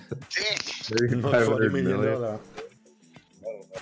Whatever the size of the Canada's economy is, that's what I need right now.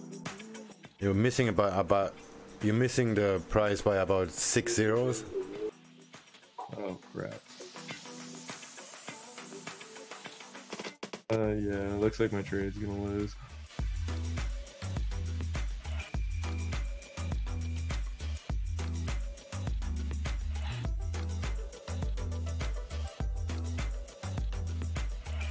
Can guarantee you that 40 million don't move the market at all. Not even a tick. Oh, that's interesting.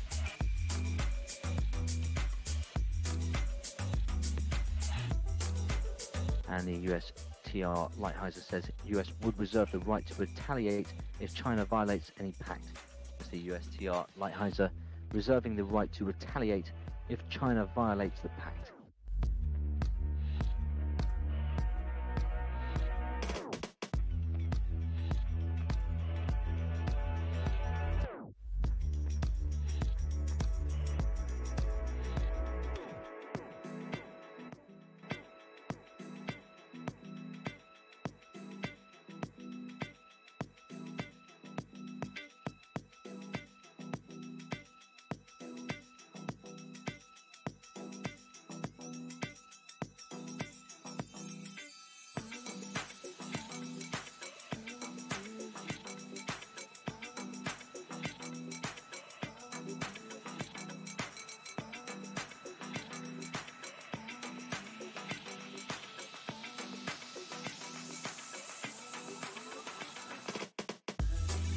Uh-oh, I'm super close. A few more ticks and I'm stopped out.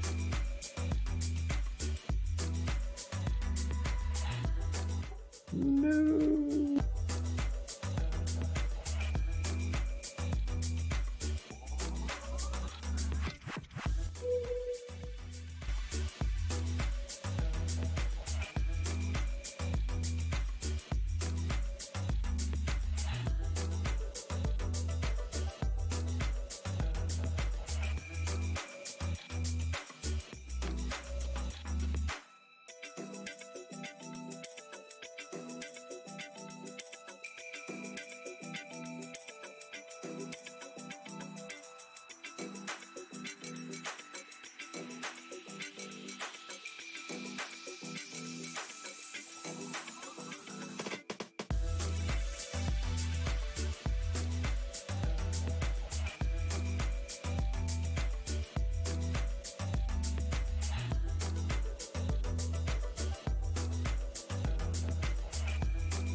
Dude, it's like sitting right there on my line. I might have to go back to the website version. It's just unusable. Yeah, the volumes are so... Yeah, I got stopped out. Stopped out.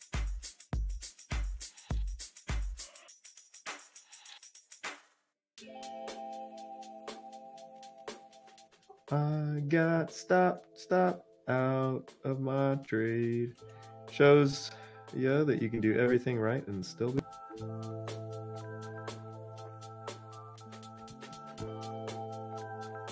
I think it's kind of just low volume trading as it's called.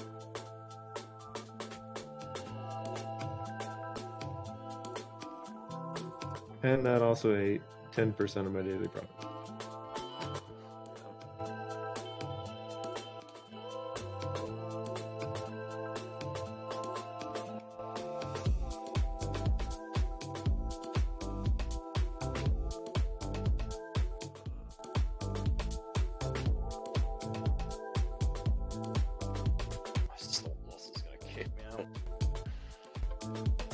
What now? Yeah, these orders aren't even working. I have the order. It's gone past my stop loss. It's not stopped.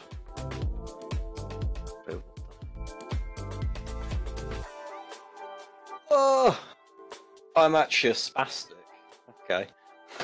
Wrong pair. Euro US dollar instead of GBP.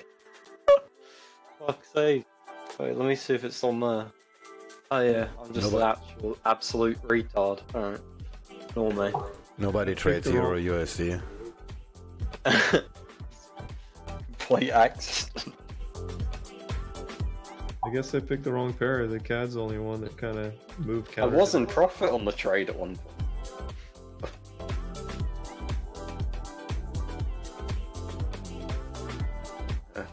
I'll just stick it under my stop.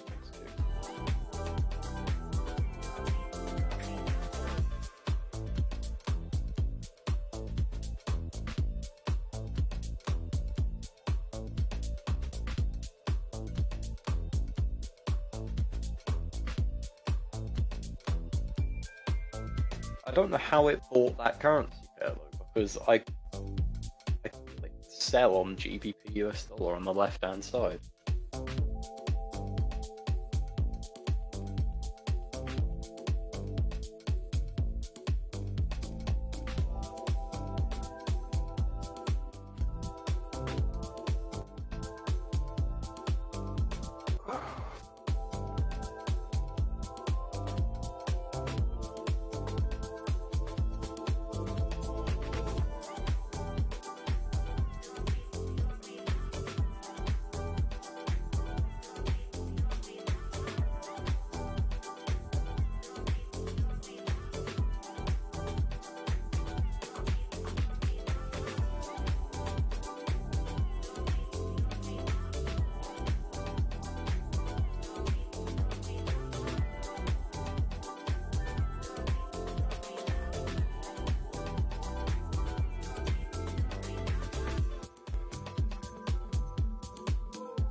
The worst thing about trading is all the YouTube ads you get.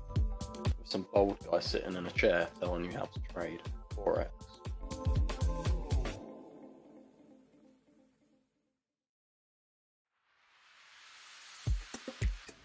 Is that the guy with the bookshelf of trading books behind him? I think so, yeah. And $40 on a trading account. That's how you That's the win. one.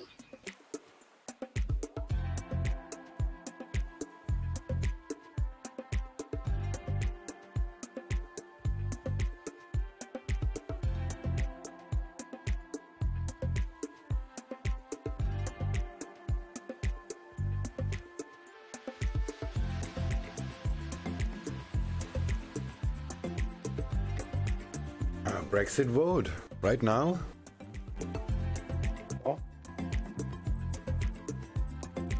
Brexit? Yeah, is that correct?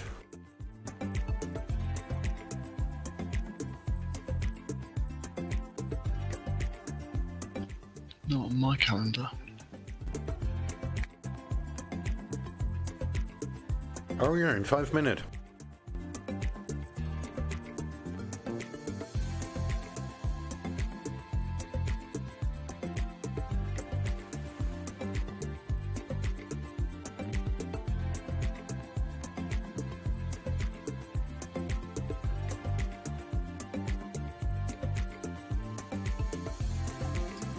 No.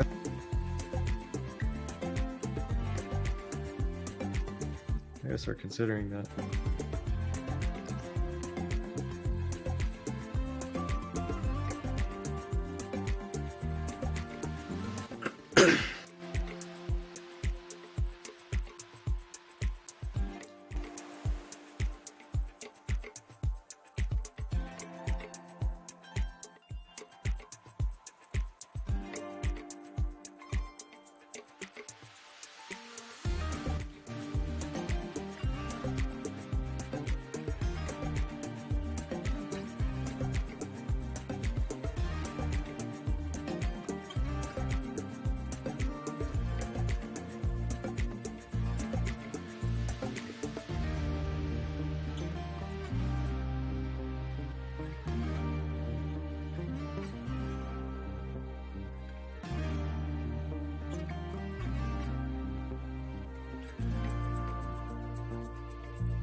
I just lost 3% because of that accident trick.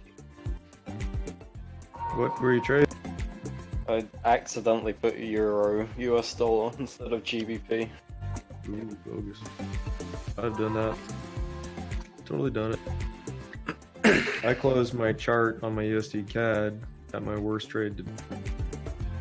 I closed the window. I was like, "Oh my god, no!" And it was right before a break, and I was going negative. All that is scramble to get the chart open.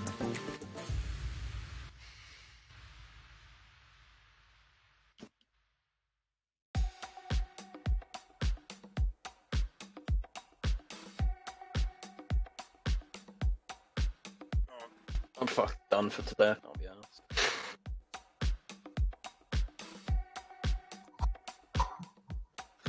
Who is? So they were done. No, Nathan. Oh, okay. I see. Lost enough fake money. See you later. Hey, man. That's why you. Not your money. So, I'm kind of doing the same thing. You know what I mean? Leverage. It's not really my money.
With a source. And Assange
Comments from the ECB's Villeroy here. We should study how to ease possible adverse effects of negative rates if they must be used longer than expected.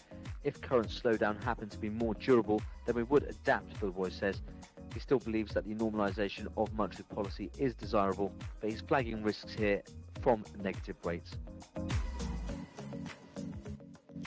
No meaningful reaction seen after his comments.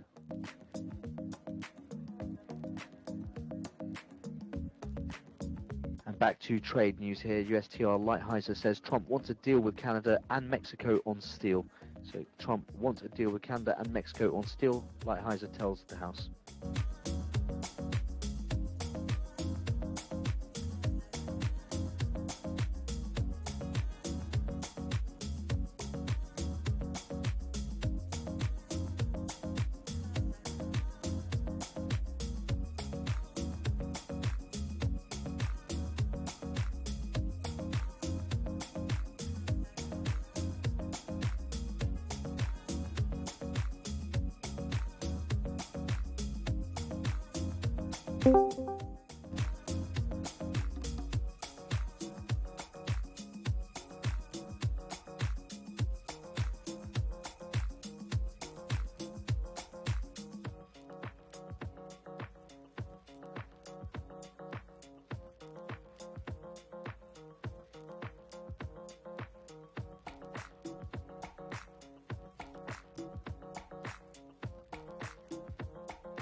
November 2013, President Donald Trump testified under oath in a lawsuit related to the failed real estate project, Trump International Hotel and Tower in Fort Lauderdale.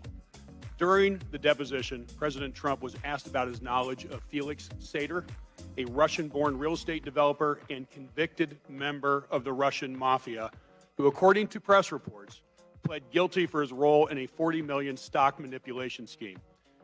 And it's worth noting, as well publicized, the direct relationship between the Russian mafia and the Kremlin. Over the years, President Trump was asked how many times he interacted with convicted Russian mobster Felix Sater. In 2013, President Trump testified that, quote, "Not many. If he were sitting in the room right now, I really wouldn't know what he..."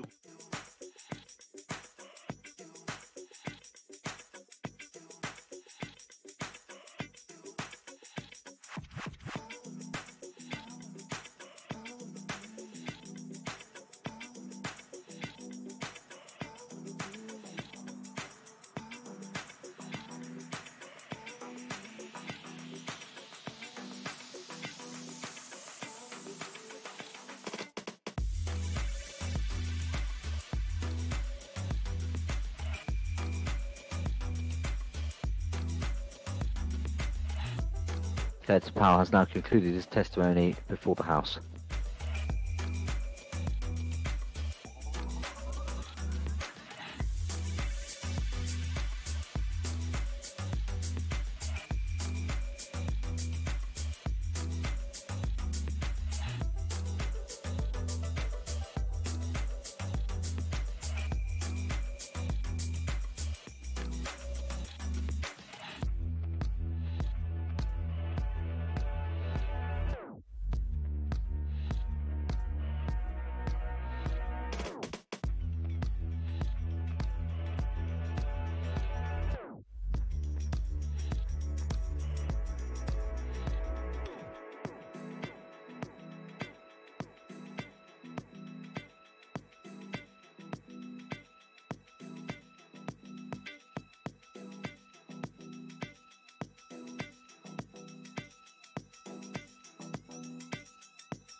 On the rumour front, according to the BBC's Laura Kuenssberg talking Brexit, she keeps hearing rumours today that the government may be springing the meaningful vote on MPs next week, including a government minister who is sure it's on. So that's according to Laura Kuenssberg. She keeps hearing rumour that government may be springing the meaningful vote on MPs next week.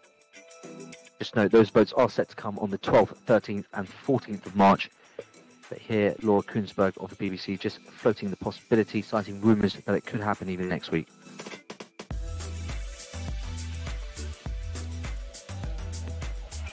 Just note, Lighthizer has also concluded his testimony now.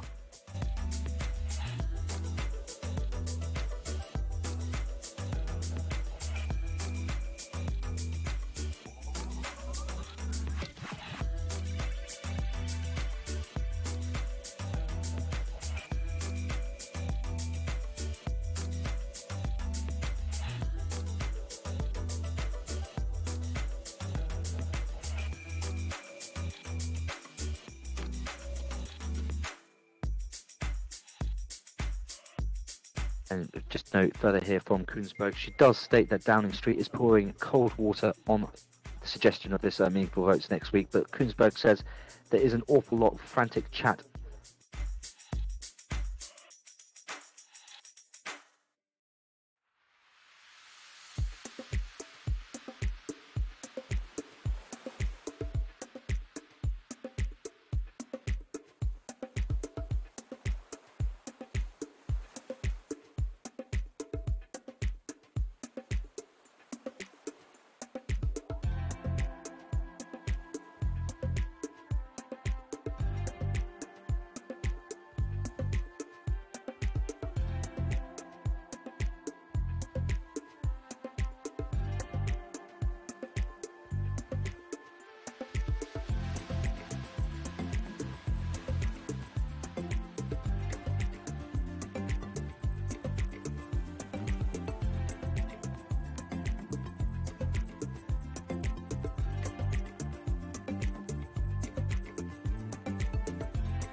Apartment there for investment.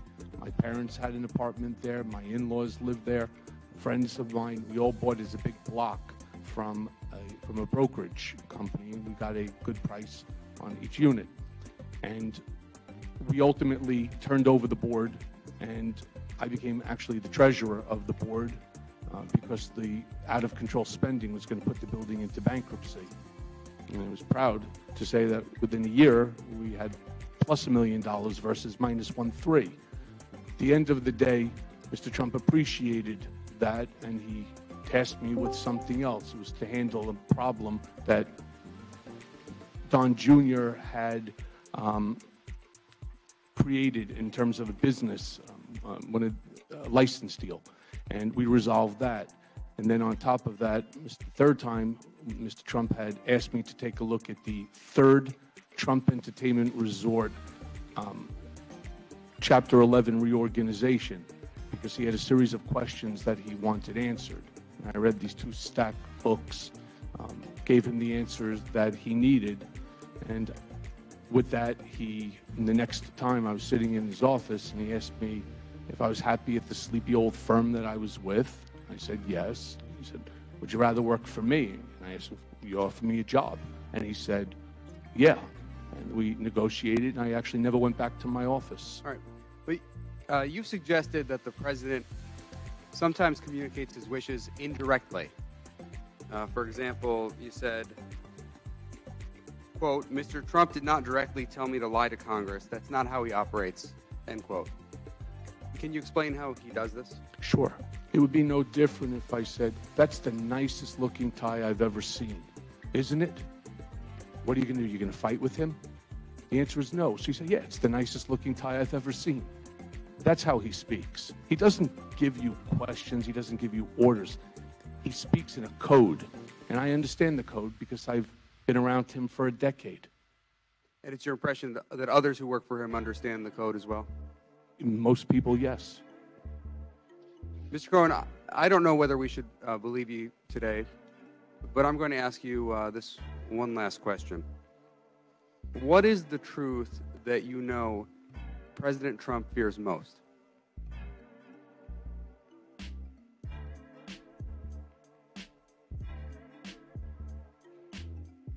That's a tough question, sir.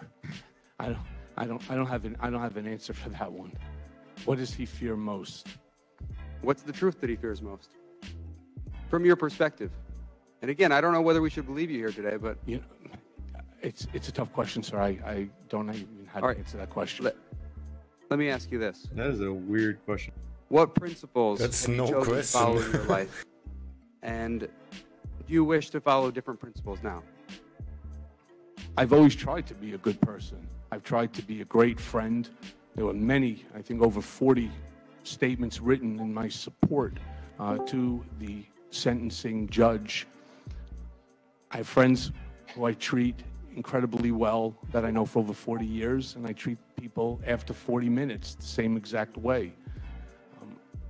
Am I perfect? No. Do I make mistakes? Yes. Have I made mistakes? Absolutely.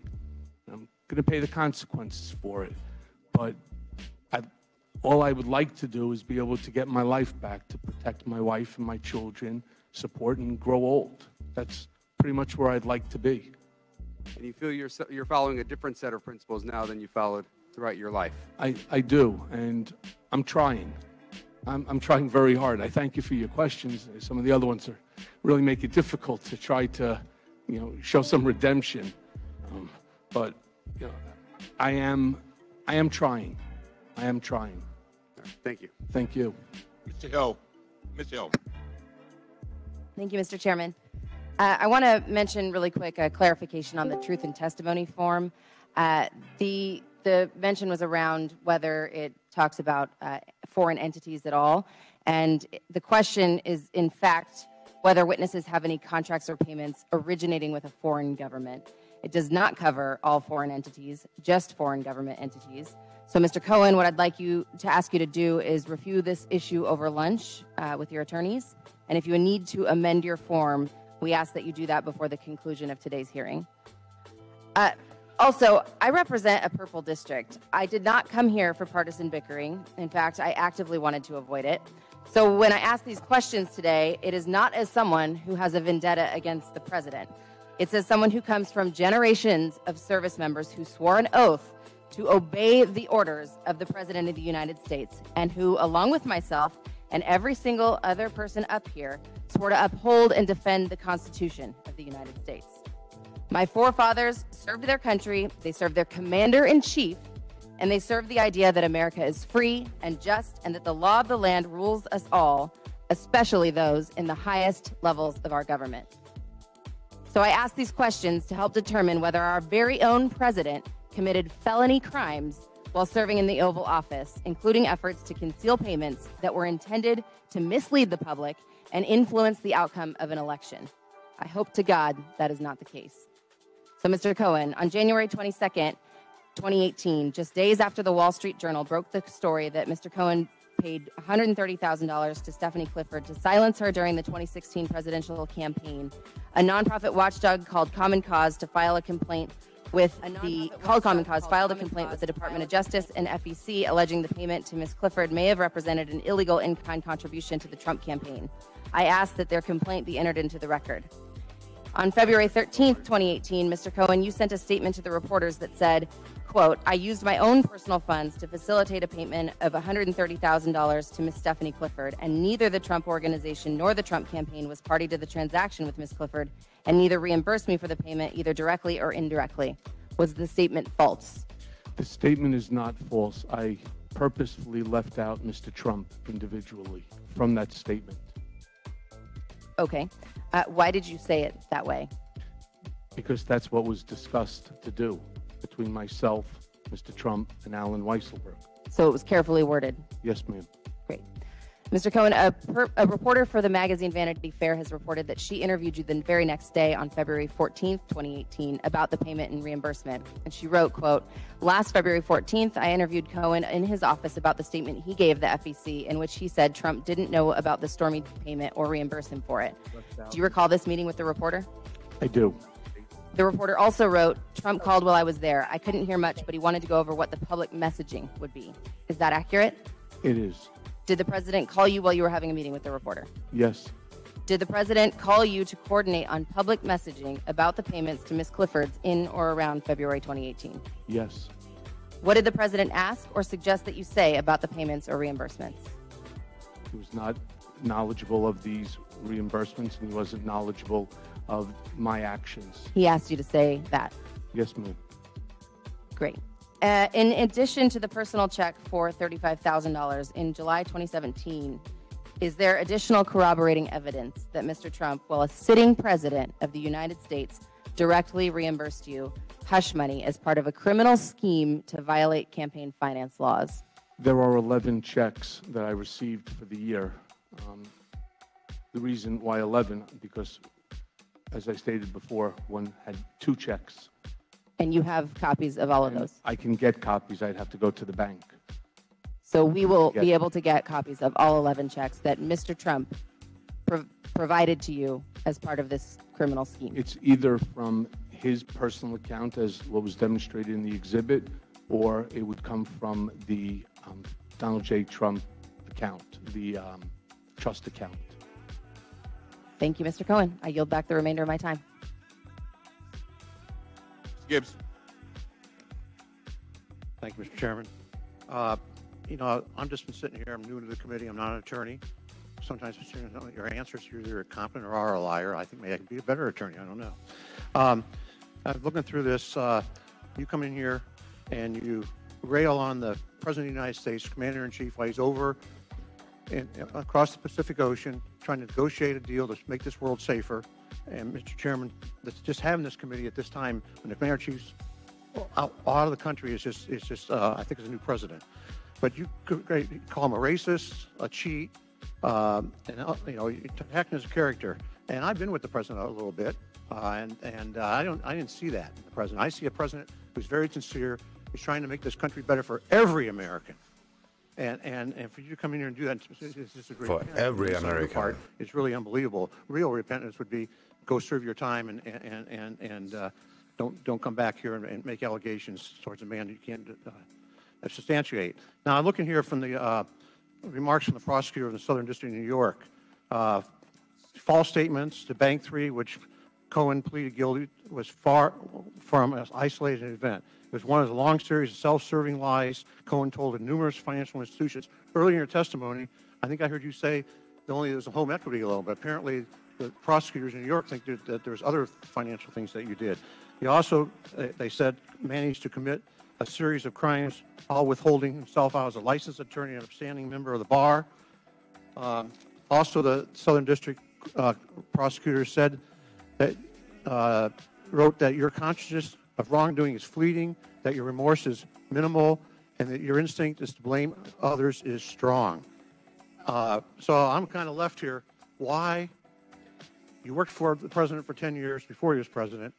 If you have any sense of integrity that you're trying to tell us you have now, and it was that bad, why didn't you leave? You weren't stuck there because of financial reasons. You had ways to leave. You're an attorney. And so that's just kind of, you know, the president's working tirelessly, and you come and make these allegations, and you could have left any time you want. It looks like to me you're trying to save face. And with the other questions that came out here was, looks like to me you're going to have a very lucrative deal at some point in your life, but you don't look like you're any close to retirement, but you're going to have some type of lucrative deal. And so one of my questions is, and it's come up a little bit, talks with you and your attorney, and there's been talks about members of Congress and staff, and you said there was some discussions. Was any of those discussions that you or your attorneys had with members of Congress or staff or prosecutors to get considerations to favor or other considerations to you or your family in the future? No, the conversations were about the topics, and because there were things that originally we could not speak about at the request of whether it was the special counsel's office or the Southern District or any of the other agencies, including the House Select Intel or the Senate Select Intel. Sir, just for your personal edification here, I was asked to come here. Your chairman sent a letter to Mr. Davis and I accepted. So I'm here voluntarily. And Oh, I if you- understand that. Sir, but and if you believe that listen, I'm Mike, I here, understand. I think this is political theater. sir, if you believe it's not political theater for me, and I take no pleasure in saying anything negative about Mr. Trump. You've met him for a short period of time. I've been with him for over a decade. I've traveled with him internationally. I've spent dinners with him. It doesn't make me feel good about what's going on here. And as far as saving face, I'm not sure how being in front of the world, being called Well, attached this world cheat, today, with these lucrative book deals None and of- movies that come about, I think you'll be pretty good in about 5 years. I yield the rest of my time to the chairman, ranking member. I thank the gentleman for yielding. Earlier you said you started the campaign.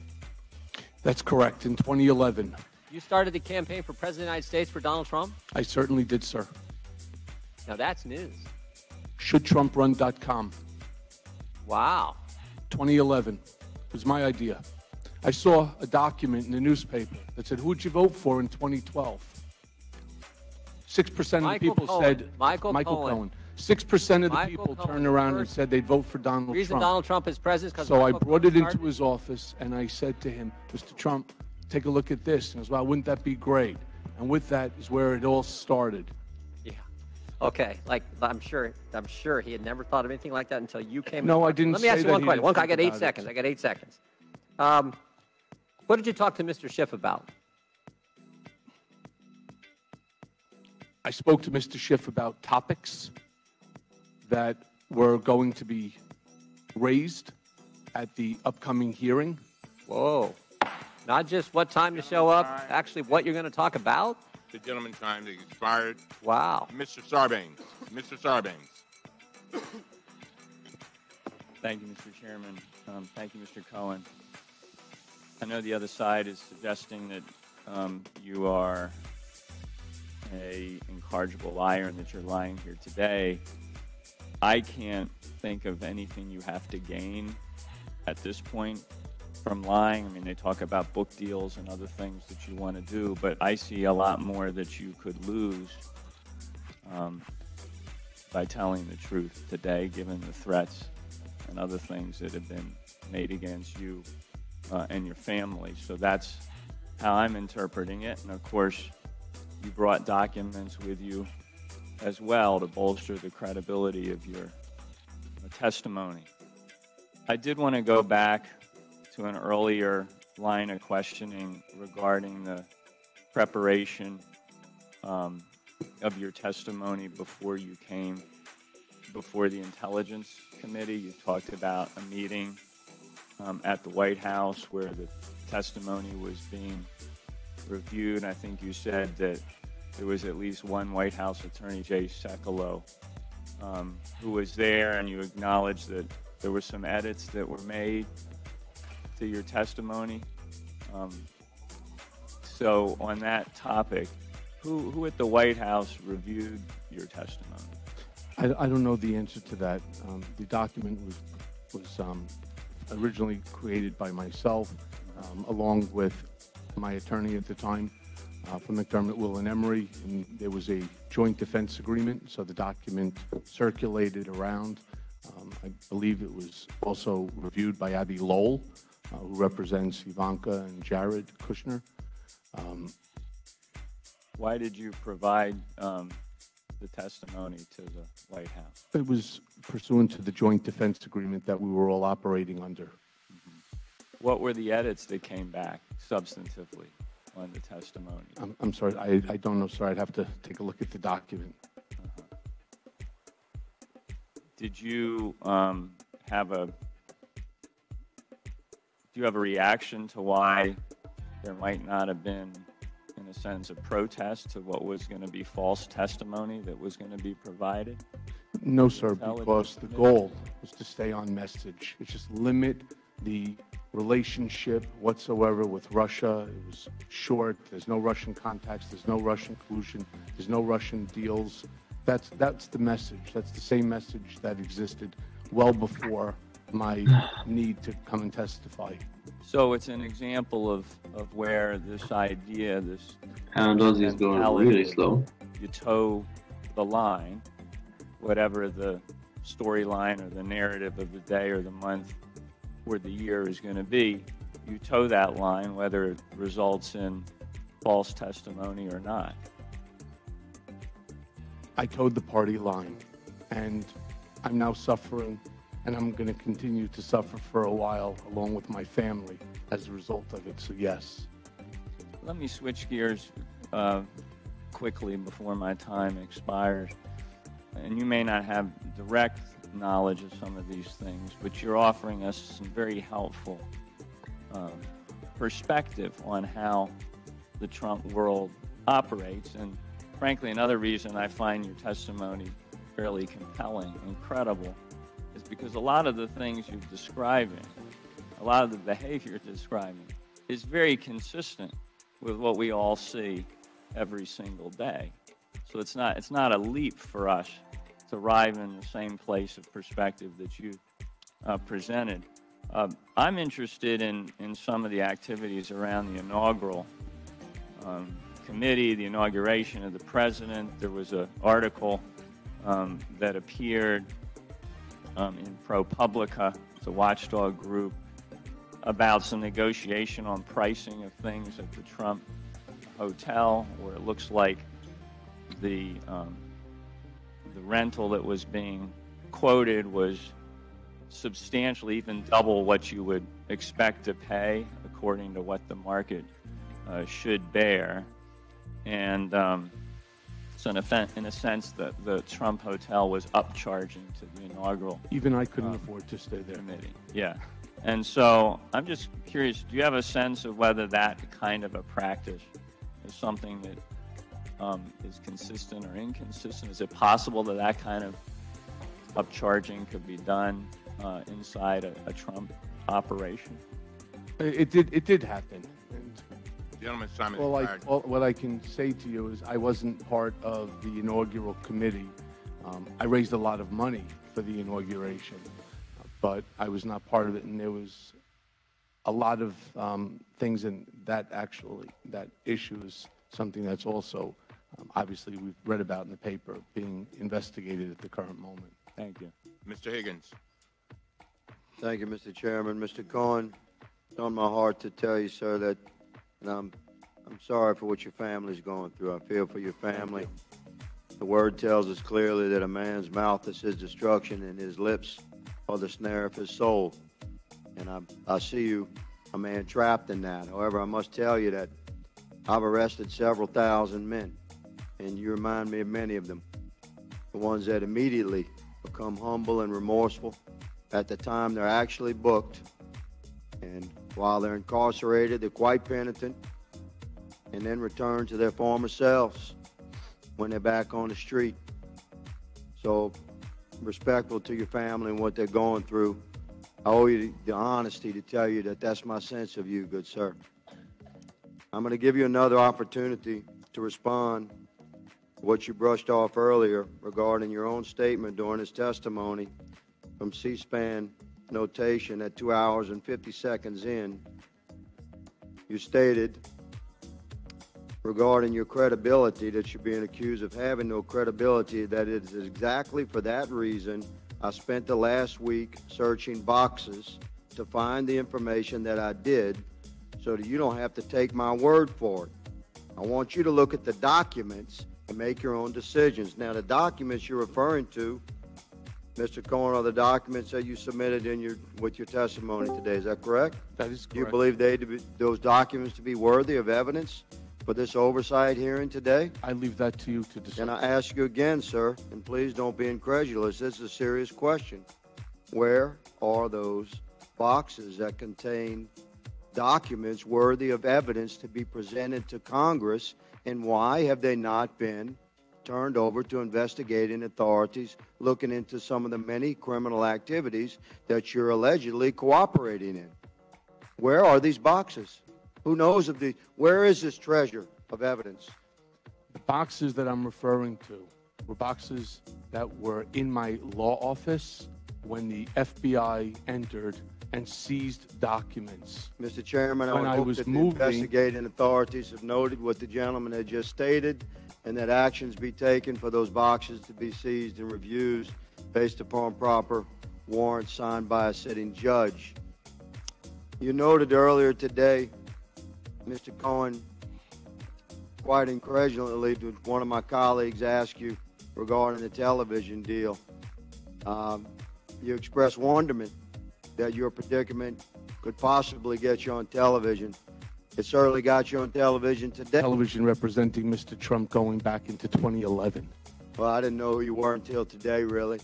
Until the FBI raided your home. Most of Americans didn't know who you were. How many attorneys you think Mr. Trump has had through the course of his career? Quite a few, I would imagine. You're just one that's in a trap right now. And I understand you're trying to get out of it.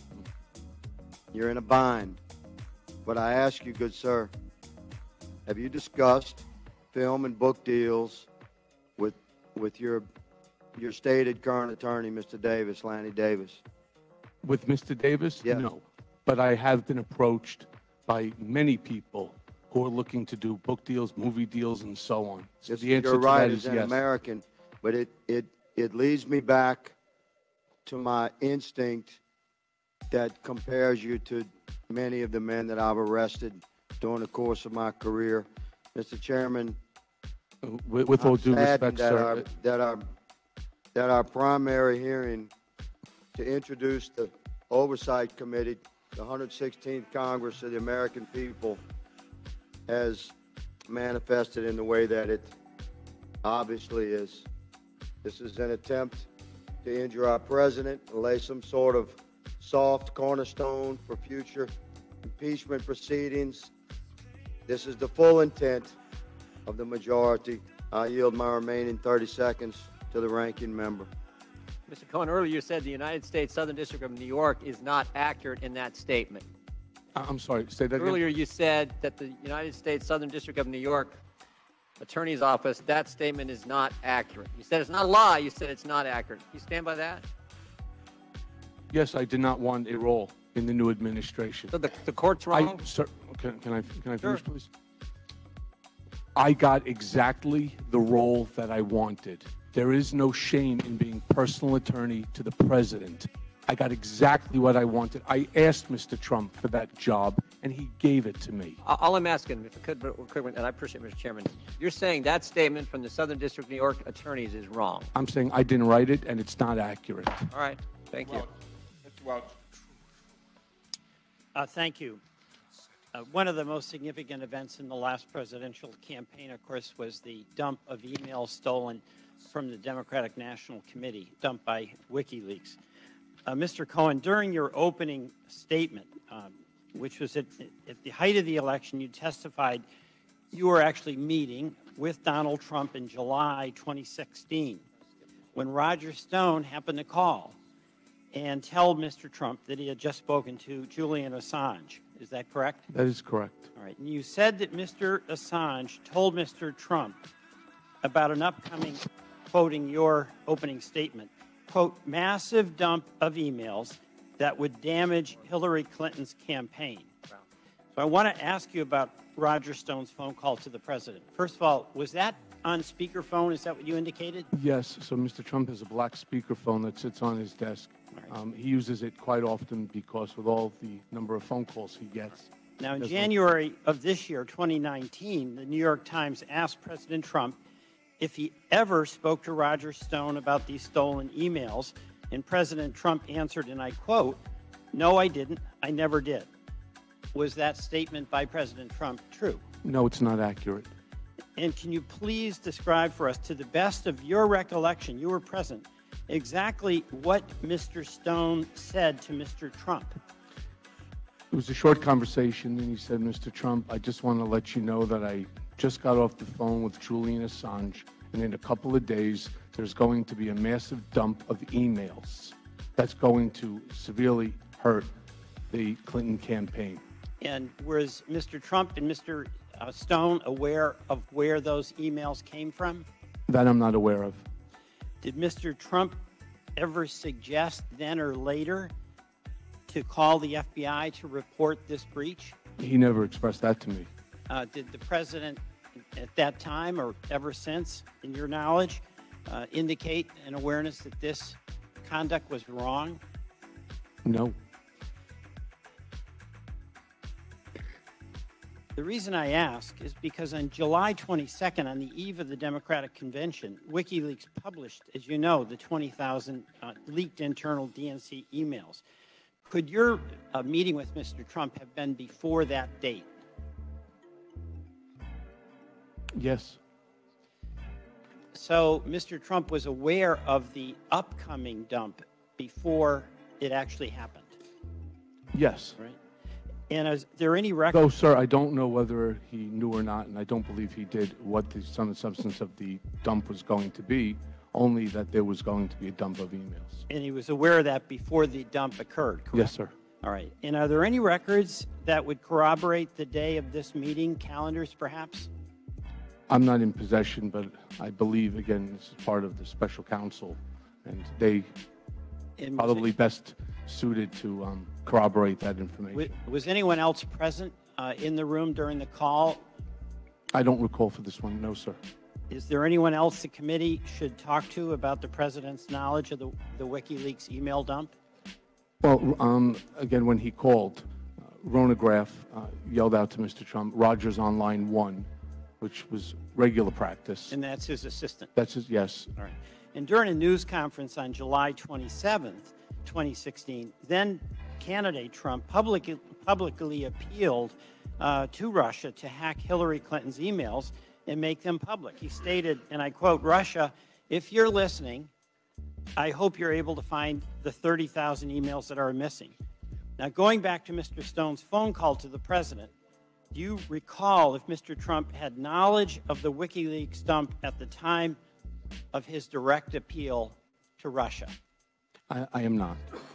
But the call with Mr. Stone, you believe, was before Yes. this 27th? Yes, I'm sorry. If you're, I thought you were talking about a different set of documents that got dumped. So I was in Mr. Trump's office, it was either July 18th or 19th. And yes, he went ahead. I don't know if the 35,000 or 30,000 emails was what he was referring to, but he certainly had knowledge. All right, thank you. Just Yes, one sir. last question. Mr. Raskin had been asking you some questions, and one of the things in your answer was that Mr. Pecker expended other monies to protect Mr. Trump. Can you elaborate on what some of those other activities were? Sure. There was the story about Mr. Trump having a love child with an employee, with an employee, and actually the husband of that employee works for the company as well. And there was a elevator operator who claims that he overheard the conversation taking place between one of Mr. Trump's other executives and somebody, and he ended up paying like $15,000 in order to buy that story to find out whether it was true or not. And that's just one example of things that David had done over the years. It was the reason why in the recording, when David was looking to become the CEO of Time magazine, we were concerned about, we'll call it the treasure trove of documents that had been created over the years, that if he left, somebody could open up the key to a drawer and find all this information. So we were going to look to buy all of those life rights and so on. Gentleman's time expired, Mr. Norman. Ms. Corn, thank you for testifying. I join Mr. Congressman Higgins in feeling for your family. They have no part in this. You know, I've heard all the testimony, and I'm trying to decide what Clay's trying to decide. Are you really sorry for what you did, or you just got caught? And the thing that amazed me is that in your opening statement, which, let me quote, "Last fall, I pled guilty in federal court to felonies for the benefit of, at the direction of, and in coordination with individual one." Was that President? Yes, sir. Okay. Your crimes were of your own to benefit yourself. Some of them, yes. No, go through all the ones with the real estate, with the banks. On your HELOC loan, you failed to disclose more than $20 million in debt. You failed to disclose $70,000 in monthly payments. on your 14 million line of credit. You failed to disclose that you had drawn on that. So this was all for yourself. This wasn't for the benefit of President Trump. This was to benefit Michael Cohen. So that's my question. Did you just get caught? And you worked for this man for 10 years, Mr. Cohen. You came in here with these, he's a con man. He's a cheat. This is the very man that, didn't you wiretap him illegally? Did you not wiretap President Trump without his knowledge? I did record Mr. Trump in a conversation, yes. Is that lawyer-client privilege? Is that something that an honest guy would do, an honest lawyer? I actually never thought that this was going to be happening and that recording even existed. I had forgotten. But you did it. Yes, I did. Have you ever... I had a reason for doing it. What was your reason? Because I knew he wasn't going to pay that money, and David Pecker had already chewed me out on multiple occasions regarding other monies that he expended. But this is a man that you trusted, you take a bullet for, you secretly recorded. Let me ask you this, Mr. Cohen. Have you legally or illegally recorded other clients? I have recordings of people, yes. Legally or illegally? I believe that they're legal. Did you tell them? In New York State, you don't have to do that. So you didn't tell them? No, I did not. Okay. Sometimes I also use the recordings for contemporaneous note-taking instead of writing it down. I find it easier. If the shoe were reversed, would you like your trusted lawyer recording you? I probably would not, no. No, sir. It's untrustworthy. It's something people just would not do. Now, your bank loans that I just ran down, did you ever default on any of these loans? No, sir. So the bank didn't take any loss?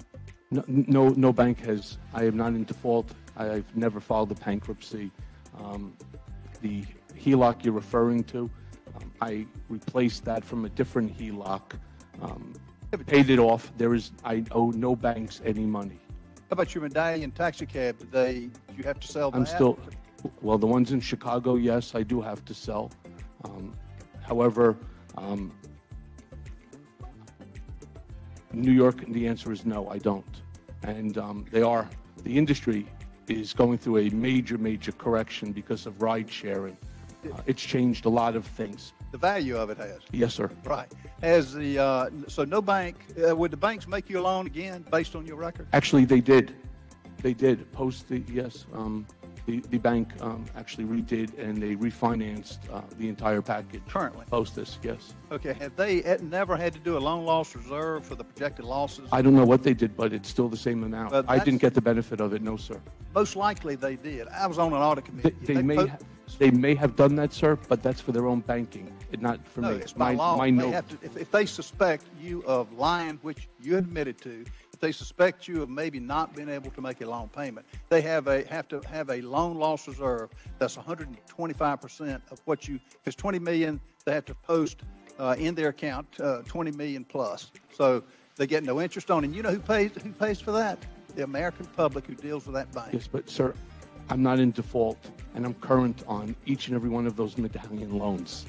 And I've never owed any money to First Republic Bank. In fact, at the time that I had the HELOC, I had more cash sitting in that same bank than the HELOC and my mortgage combined. Have you ever been to Prague?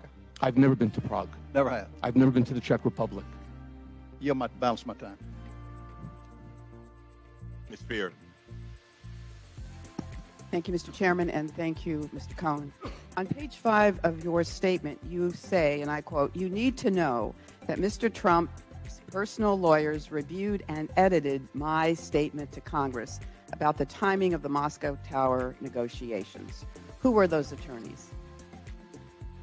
Jay Sekulow from the White House? Yes. Jay Sekulow, I believe Abby Lowell as well. And you have a copy of your original statement that you can provide to the committee? I can try to get that for you. All right, if you would do that. The letter of intent for the Moscow Tower was in the fall of 2015, correct? Correct. Was there an expiration date on that letter of intent? There was no expiration So date. it could technically still be in effect today? Oh, no, it's been terminated. It has been terminated? Yes, ma'am. Okay. Did Mr. Trump tell you to offer Vladimir Putin a free penthouse? No, ma'am. So where That does was that come that was from? Felix Sater. It was a marketing stunt that he spoke about. So Felix Sater had suggested to you that Mr. Trump offer a penthouse to Mr. Putin. Yes, because it would certainly drive up the price per square foot. No different than in any condo where they start listing celebrities that live in the property. In 2016, did you travel to Europe? Yes, Did you meet with persons associated with the Moscow Tower project? no, It was for personal? Or, personal. My daughter was studying at Queen Mary in London. so you did not meet with any Russians? No. There is an elevator tape that has been referenced as a catch and kill product. It was evidently of Mr. Trump and a woman, presumably Mrs. Trump, is that correct? Are we talking about in Moscow or the Trump Tower elevator tape? There's an elevator tape that went up for auction, ostensibly in 2016. Is Yes, that correct? I've heard about this. And who is on that tape? It's Mr. Trump with Melania. And what happened in that tape? The story goes that he struck Melania while in that elevator because there's a camera inside, which I'm not so sure. Actually, I'm certain it's not true. I've heard about that tape for years. I've known 4 or 5 different people, including folks from AMI, who have So, but there was some claimed- tape that went up for auction, correct? I don't believe that auction was real, and I don't believe Mr. Trump ever struck Mrs. Trump, ever. I don't believe it. And are you aware of anyone purchasing that tape then? I don't believe it was ever So you never purchased. saw this tape? No, ma'am, and I know several people who went to go try to purchase it for catch and kill purpose. It doesn't exist. All right. Mr. Trump would never, in my opinion, that's not Good to something know. that he Good to know. Is there a love child? There is not, to the best of my So knowledge. you would pay off someone to not It wasn't me, ma'am. report- It was AMI. It was David Pecker. So he paid off someone about a love child that doesn't exist. Correct. It was about $15,000. Okay. How many times did Mr. Trump ask you to threaten an individual or entity on his behalf? Quite a few times. 50 times? More. 100 times? More. 200 times? More. 500 times? Probably. Over the 10 years. Over the 10 years, he asked you, And when you say threaten, I'm talking with litigation or an argument with intimidation. a nasty reporter that is writing an article. What do you know about, let's go to your tapes. You said there's probably 100 tapes, Voice recordings, voice recordings. And will you make them available to the committee? if you would really like them. Did Mr. Trump tape Don't you conversation? have to gavel that, sir? We would. Sorry. Mr. Trump, did Mr. Trump tape any conversations? Not that I'm aware of, no. Were you involved in the $25 million settlement to Trump University? I had a role in that, yes. Who paid the settlement? I believe it was Mr. Trump. I don't know the answer to that. You don't know the answer, but you were involved in the Yes, in a negotiations? different aspect. There's some reference to a businessman in Kansas being involved in that. Are you familiar with that? I'm not familiar with that, no. All right. Finally, in my 13 seconds left, what do you want your children to know? That I'm sorry for everything, and I'm sorry for the pain that I've caused them. And I wish I can go back in time. Thank you. I yield back. Young lady's time is expired. To the members of the committee, before we go to Ms. Miller, so that you can properly plan. There's a vote apparently coming up in about 10 to 20 minutes. And what we will do is we will recess and we will come back, listen up, 30 minutes after the last vote begins. Got that? Not it ends. 30 minutes after it begins, and we'll do that promptly. All right? All right, Ms. Miller.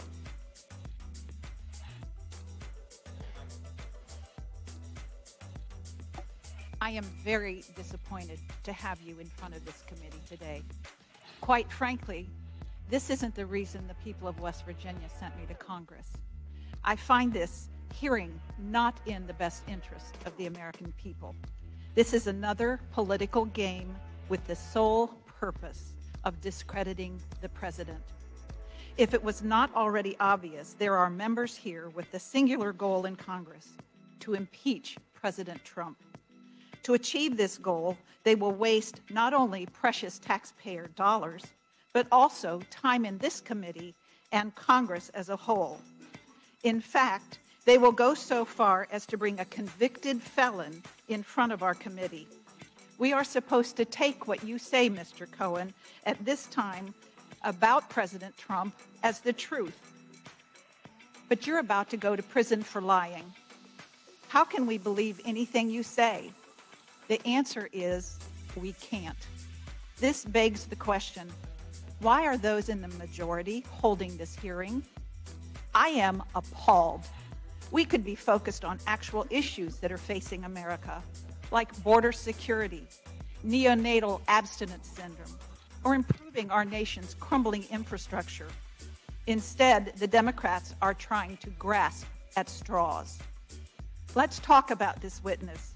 From his sentencing hearing in the Southern District of New York, Judge Pauley stated, Mr. Cohen pled guilty to a veritable smorgasbord of fraudulent conduct, willful tax evasion, making false statements to a financial institution, illegal campaign contributions, and making false statements to Congress. Each of the crimes involved deception, and each appears to have been motivated by personal greed and ambition. This is who we have in front of us today in our committee. Someone who is about to be sent to prison for 3 years for evading his taxes, deceiving a financial institution, lying to Congress, among other counts. One of the most appalling facts about this hearing is that Mr. Cohen has used his experiences with President Trump both before and after he was elected for his own greed and profit. I'd like some yes or no answers. Isn't it true you tried to sell a book about your time with President Trump entitled Trump Revolution, From the Tower to the White House, Understanding Donald J. Trump? Yes, that happened And- early on when I was still even part, I believe, of the RNC. And this book deal, which you had with Hatchet Books, was worth around $500,000. Isn't that correct? No more, ma'am. How much more? I think it was about $750. Wow. Mr. Cohen, I did turn it down. given that you continue to profit from publicly discussing your time with Mr. Trump, I worry that this committee hearing the majority has given you will only serve as a platform for you to continue to lie and sensationalize and exaggerate wherever it suits you. Do you plan to pursue another book deal about your experiences? Yes. I would presume this book would be a little different than your latest pitch, but your new angle might please some new fans. Anything to sell books. Mr. Chairman, we've canceled hearings on child separation and on other issues that are close to my heart for this media circus. What a waste of time and money. For a man who has gladly exploited the name of the president to promote his own name and fill his own pockets, it pains me that we are sitting here adding another chapter to his book. Thank you, and I yield the remainder of my time to Mr. Jordan. I thank the gentlelady for yielding. Earlier, Mr. Cohen, the gentlelady from California talked about this this tape. I'm sorry, I can't hear you. Earlier, the gentlelady from California talked about this tape, this elevator tape that you said does not exist. That's correct. I do not believe it exists. But is it also your testimony that the Trump team was willing to pay to make sure a story about a non-existent tape never became public? No, sir, that's not what I said. They were willing to stop a false tape? We learned that this tape was potentially on the market and that it existed. And so what we did is exactly what we did with all the other catch and kill. We looked for it. And if in fact that it did exist, we would have tried to stop it. That's what I would have done. False But it's a did not. false statement. I've never Got it. heard it, and I can assure you one thing about Mr. Trump. Many things, he would never, ever do something like that. I don't Looks see like it. Condoleezza broke the resistance. Thank you, Mr. Chair. Mr. Cohen, I'd like to ask you more about the details of the $130,000 payment you made to Stephanie Clifford, the adult film actress known as Stormy Daniels, in order to purchase her silence shortly before the 2016 elections. First, according to documents filed by federal prosecutors in New York, you created a shell company called Essential Consultants, LLC. Is that correct? It's correct. And you created this company for the purpose of making the payment to Ms. Clifford. Is that correct? Amongst other things, yes. You then used a home equity line of credit to fund the account in the name of Essential Consultants, LLC. Is that correct? That's correct. You then wired $130,000 to the attorney representing Ms. Clifford at that time and wrote in the memo field for the wire the word, quote, retainer. Is that correct? Correct. Can you tell us why you decided to use this complicated process to make this payment? Well, starting an LLC is not a sophisticated long interview. means. LLC, you call up a company, you pay for it, and they open it for you. And the reason that I used the home equity line of credit as opposed to cash that I had in the same exact bank was I didn't want my wife to know about it because she handles all of the banking. And I didn't want her coming to me and asking me what was the $130,000 for. And then I was going to be able to move money from one account to the other and to pay it off because I didn't want to have to explain to her what that payment was about. I sent it to the IOLA account, the interest on a lawyer's account, to Keith Davidson, California, Ms. Daniels' attorney. He would hold it in escrow until such time as I received the executed NDA, non-disclosure agreement. Did Mr. Trump know you were going through this process to hide the payment? Yes. Why not just use Mr. Trump's personal or company bank account to make the payment? Why was the distraction so important besides you not wanting your wife to know? What his concern was that there would be a check that has his very distinct signature onto it. And even after she cashed the check, all you need to do is make a photocopy of it, and it's kind of proof positive on exactly what took place. So here the goal was to keep him far away from it as possible. Can anyone corroborate what you have shared with us? Absolutely. And that is? Keith Davidson, Alan Weisselberg, President Trump. Now let's talk about the reimbursement. According to federal prosecutors, and I quote, after the election, Cohen sought reimbursement for election-related expenses, including the $130,000 payment. Prosecutors stated that you, and I quote, presented an executive of the company with a copy of a bank statement reflecting the $130,000 wire transfer. Is that accurate? That is accurate. Do you still have a copy of that bank statement? Yes, it's actually made part of the exhibit. So you will provide it to the committee? Yes, ma'am. According to federal prosecutors, executives at the company then, and I quote, agreed to reimburse Cohen by adding $130,000 and $50,000, grossing up that amount to $360,000 for tax purposes, and adding a $60,000 bonus such that Cohen would be paid $420,000 in total. Executives of the company decided to pay the $420,000 in monthly installments of $35,000 over the course of a year. Is that accurate? That is accurate. What was the purpose of grossing up the amounts, essentially doubling what you had paid to Miss Clifford and others? Because if you pay $130,000 and you live in New York where you have a 50% tax bracket, in order to get you $130 back, you have to have $260. Otherwise, if he gave me back $130, then I'd be out $65,000.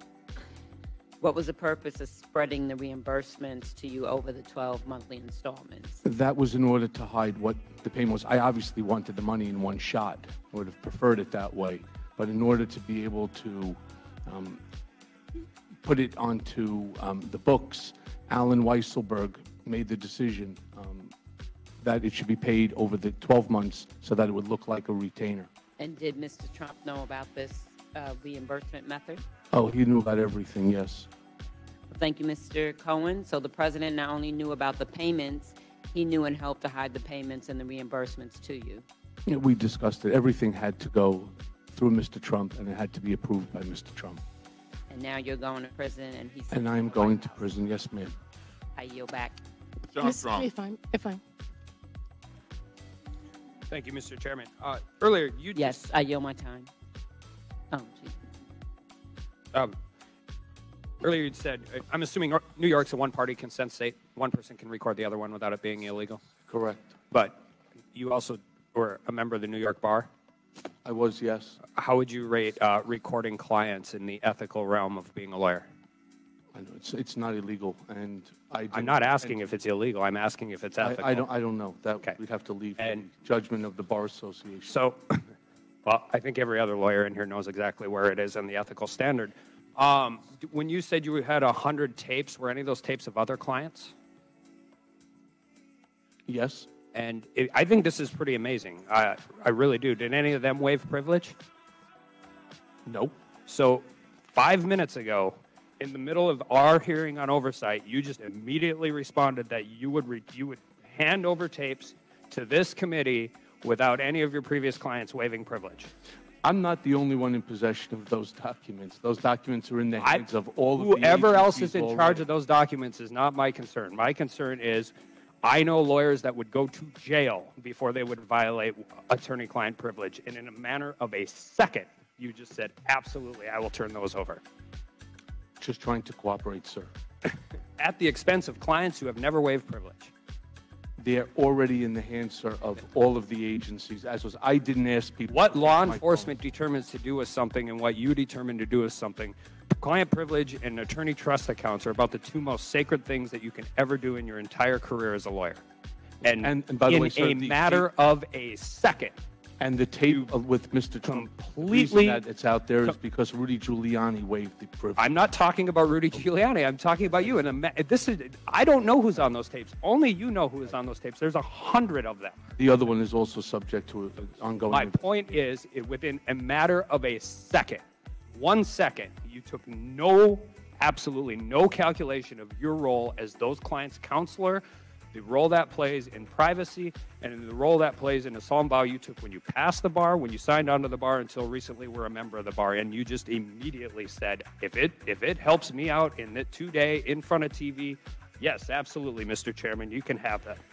And I think, and that just goes into what we're going to talk about next briefly.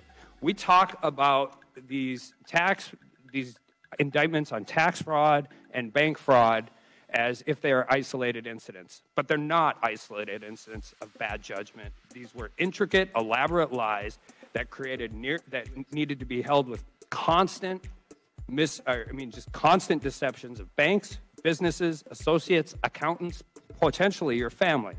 You received over $2.4 million in personal loans from Taxi Medallion Company 1. And those were loan payments for a business loan, correct? No, sir. You weren't receiving those. Okay, go ahead.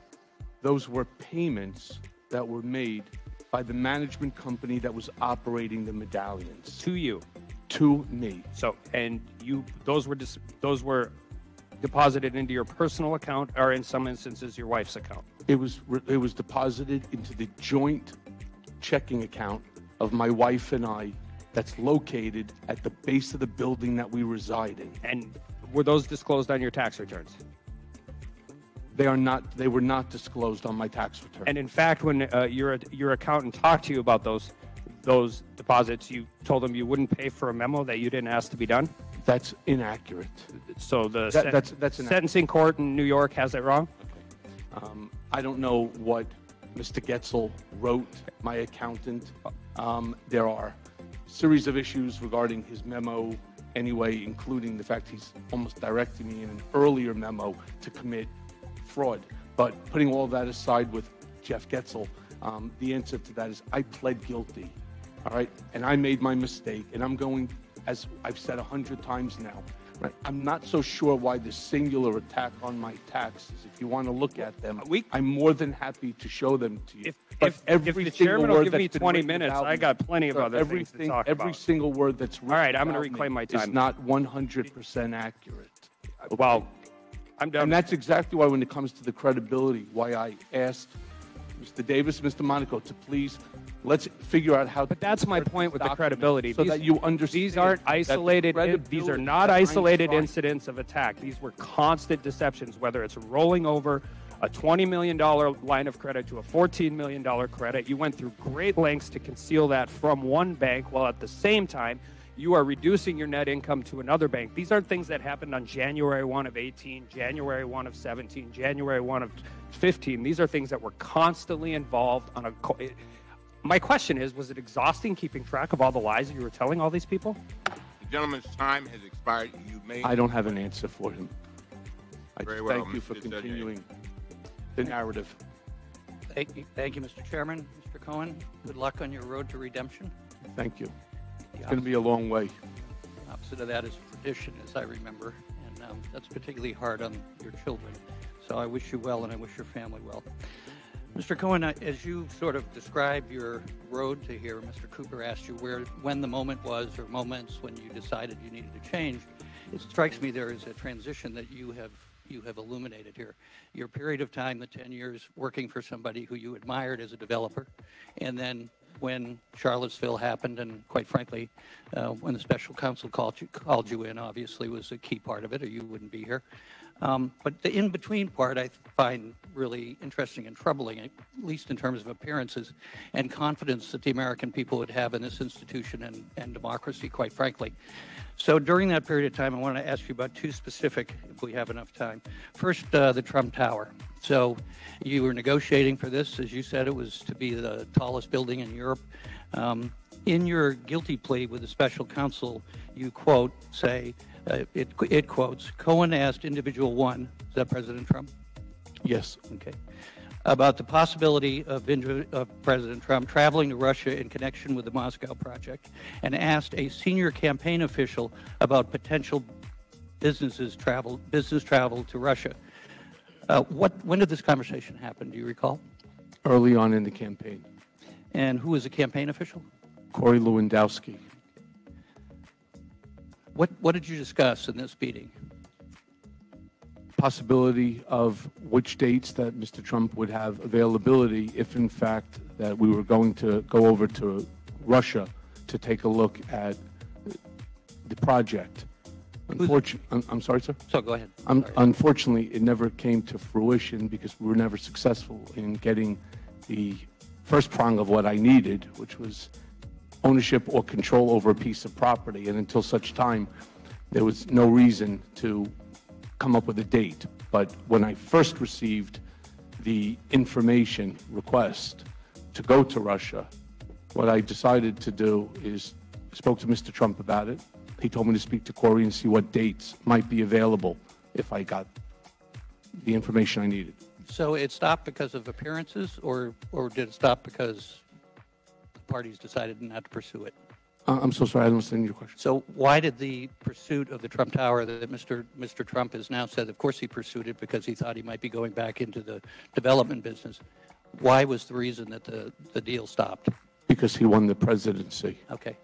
So in that interim period of time, you must admit it looks troubling that now that we know what foreign influence was attempting to do, whether there was collusion or not, it certainly appears troubling that Mr. Trump was part of this negotiation, and at the same time what we know, perhaps separately, that the Russians were engaged in our election.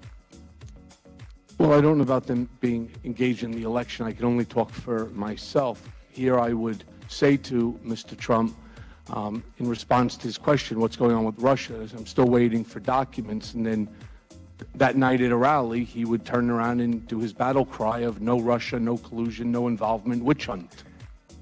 Okay, on a separate subject, but somewhat related.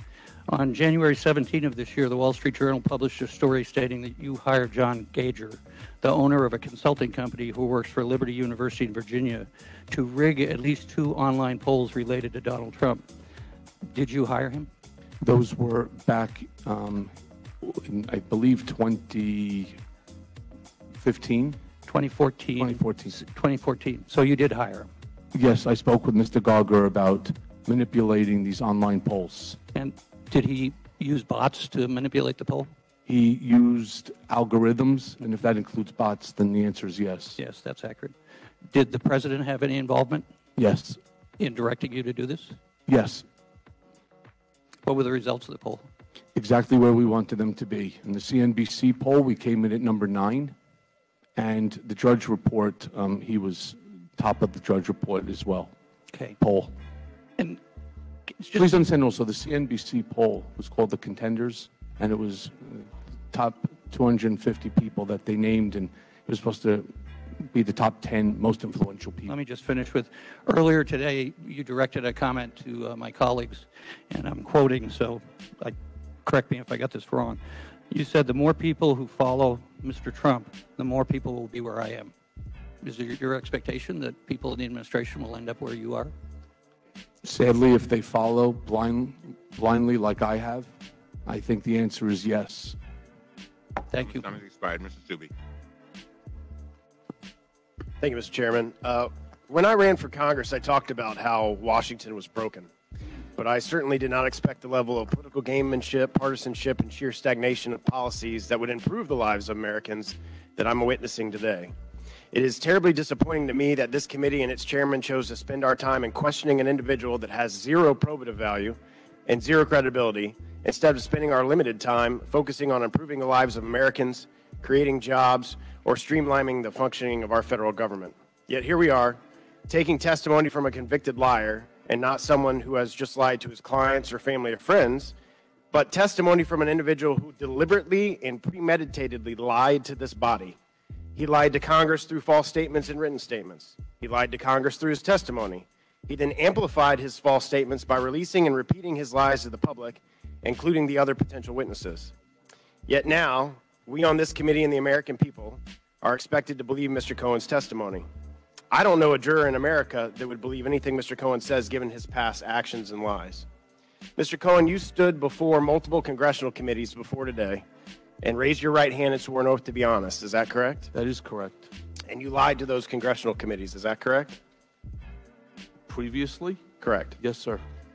You stated that Trump never directed you to lie to Congress. Is that correct? That's correct. Therefore, you lied to Congress on your own accord and then admitted to lying to Congress. Correct? I've already stated my piece on that. I knew what he wanted me to do. I was staying on party line. But he never directed you to lie to Congress? He did not use those words, no. In your evidence that you provided this committee a mere 2 hours before the hearing started, were payments made to you by Mr. Trump, correct? Amongst other things, yes. Yet other than your testimony here today, there's absolutely no proof that those specific payments were for those specific purposes. Is that correct? It's my testimony that the check that I produced as part of this testimony, the $35,000, and then the second check that's signed by Alan Weisselberg and Don Trump Jr., were 2 checks out of the 11 that were meant for the reimbursement of the hush money payment to Stormy Daniels.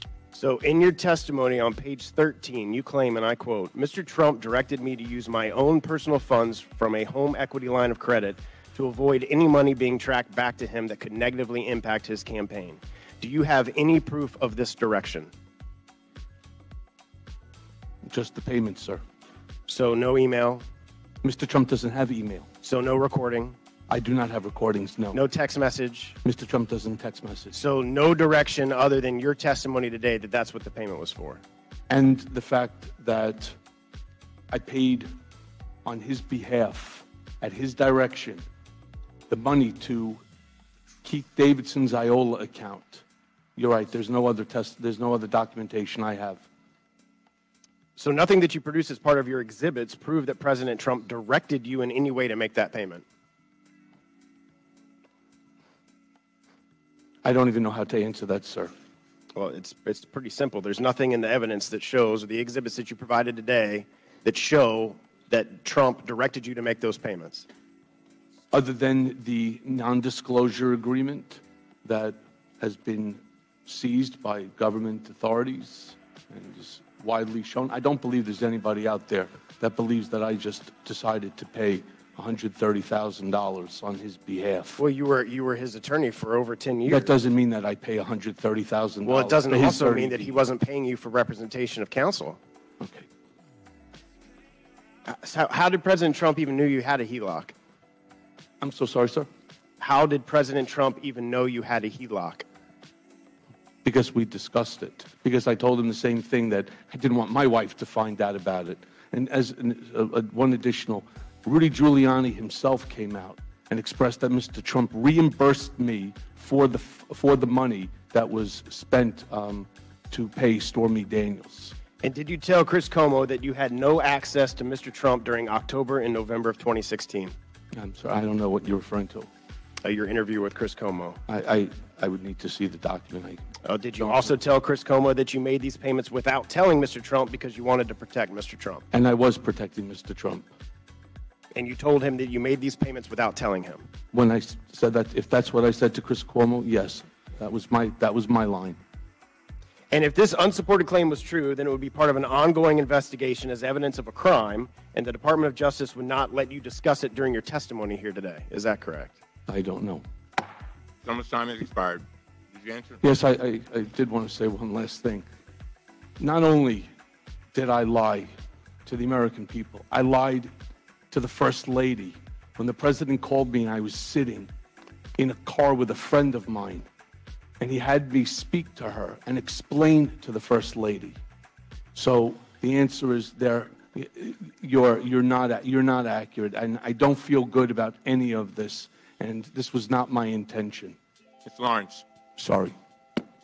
Thank you, Mr. Chairman. I just want to put on the record, as being a Black American and having endured the public comments of racism from the sitting president, as being a Black person, I can only imagine what's being said in private. And to prop up one member of our entire race of Black people and say that that nullifies that is totally insulting. And in this environment of expecting a president to be inclusive and to look at his administration speaks volume. So I have some questions. I want to talk to you about this intimidation of witness. Mr. Cohen, you were initially scheduled to testify before the House Oversight Committee on February the 7th, but your legal team delayed your testimony, quoting ongoing threats against your family from the president and Attorney Giuliani. Is that correct? Yes, ma'am. And then on November 29th, after you admitted that the president's negotiations over a real estate project in Russia continue well through the summer before the 2016 election, President Trump called you, quote, a weak person and accused you of lying. And then on December 16th, after 2018, after you disclosed that it was the president who directed you to arrange hush money payments to Stormy Daniels and Karen McDougal to conceal his extramarital affairs, he called you, the president of the United States, a rat. Mr. Cohen, why do you feel or believe that the president is repeatedly attacking you? You are stating that you feel intimidated, asking us to protect you, following your cooperation with law enforcement. When you have access to 60+ million people that follow you on social media, and you have the ability within which to spark some action by individuals that follow him, and from his own words that he can walk down Fifth Avenue, shoot someone and get away with it.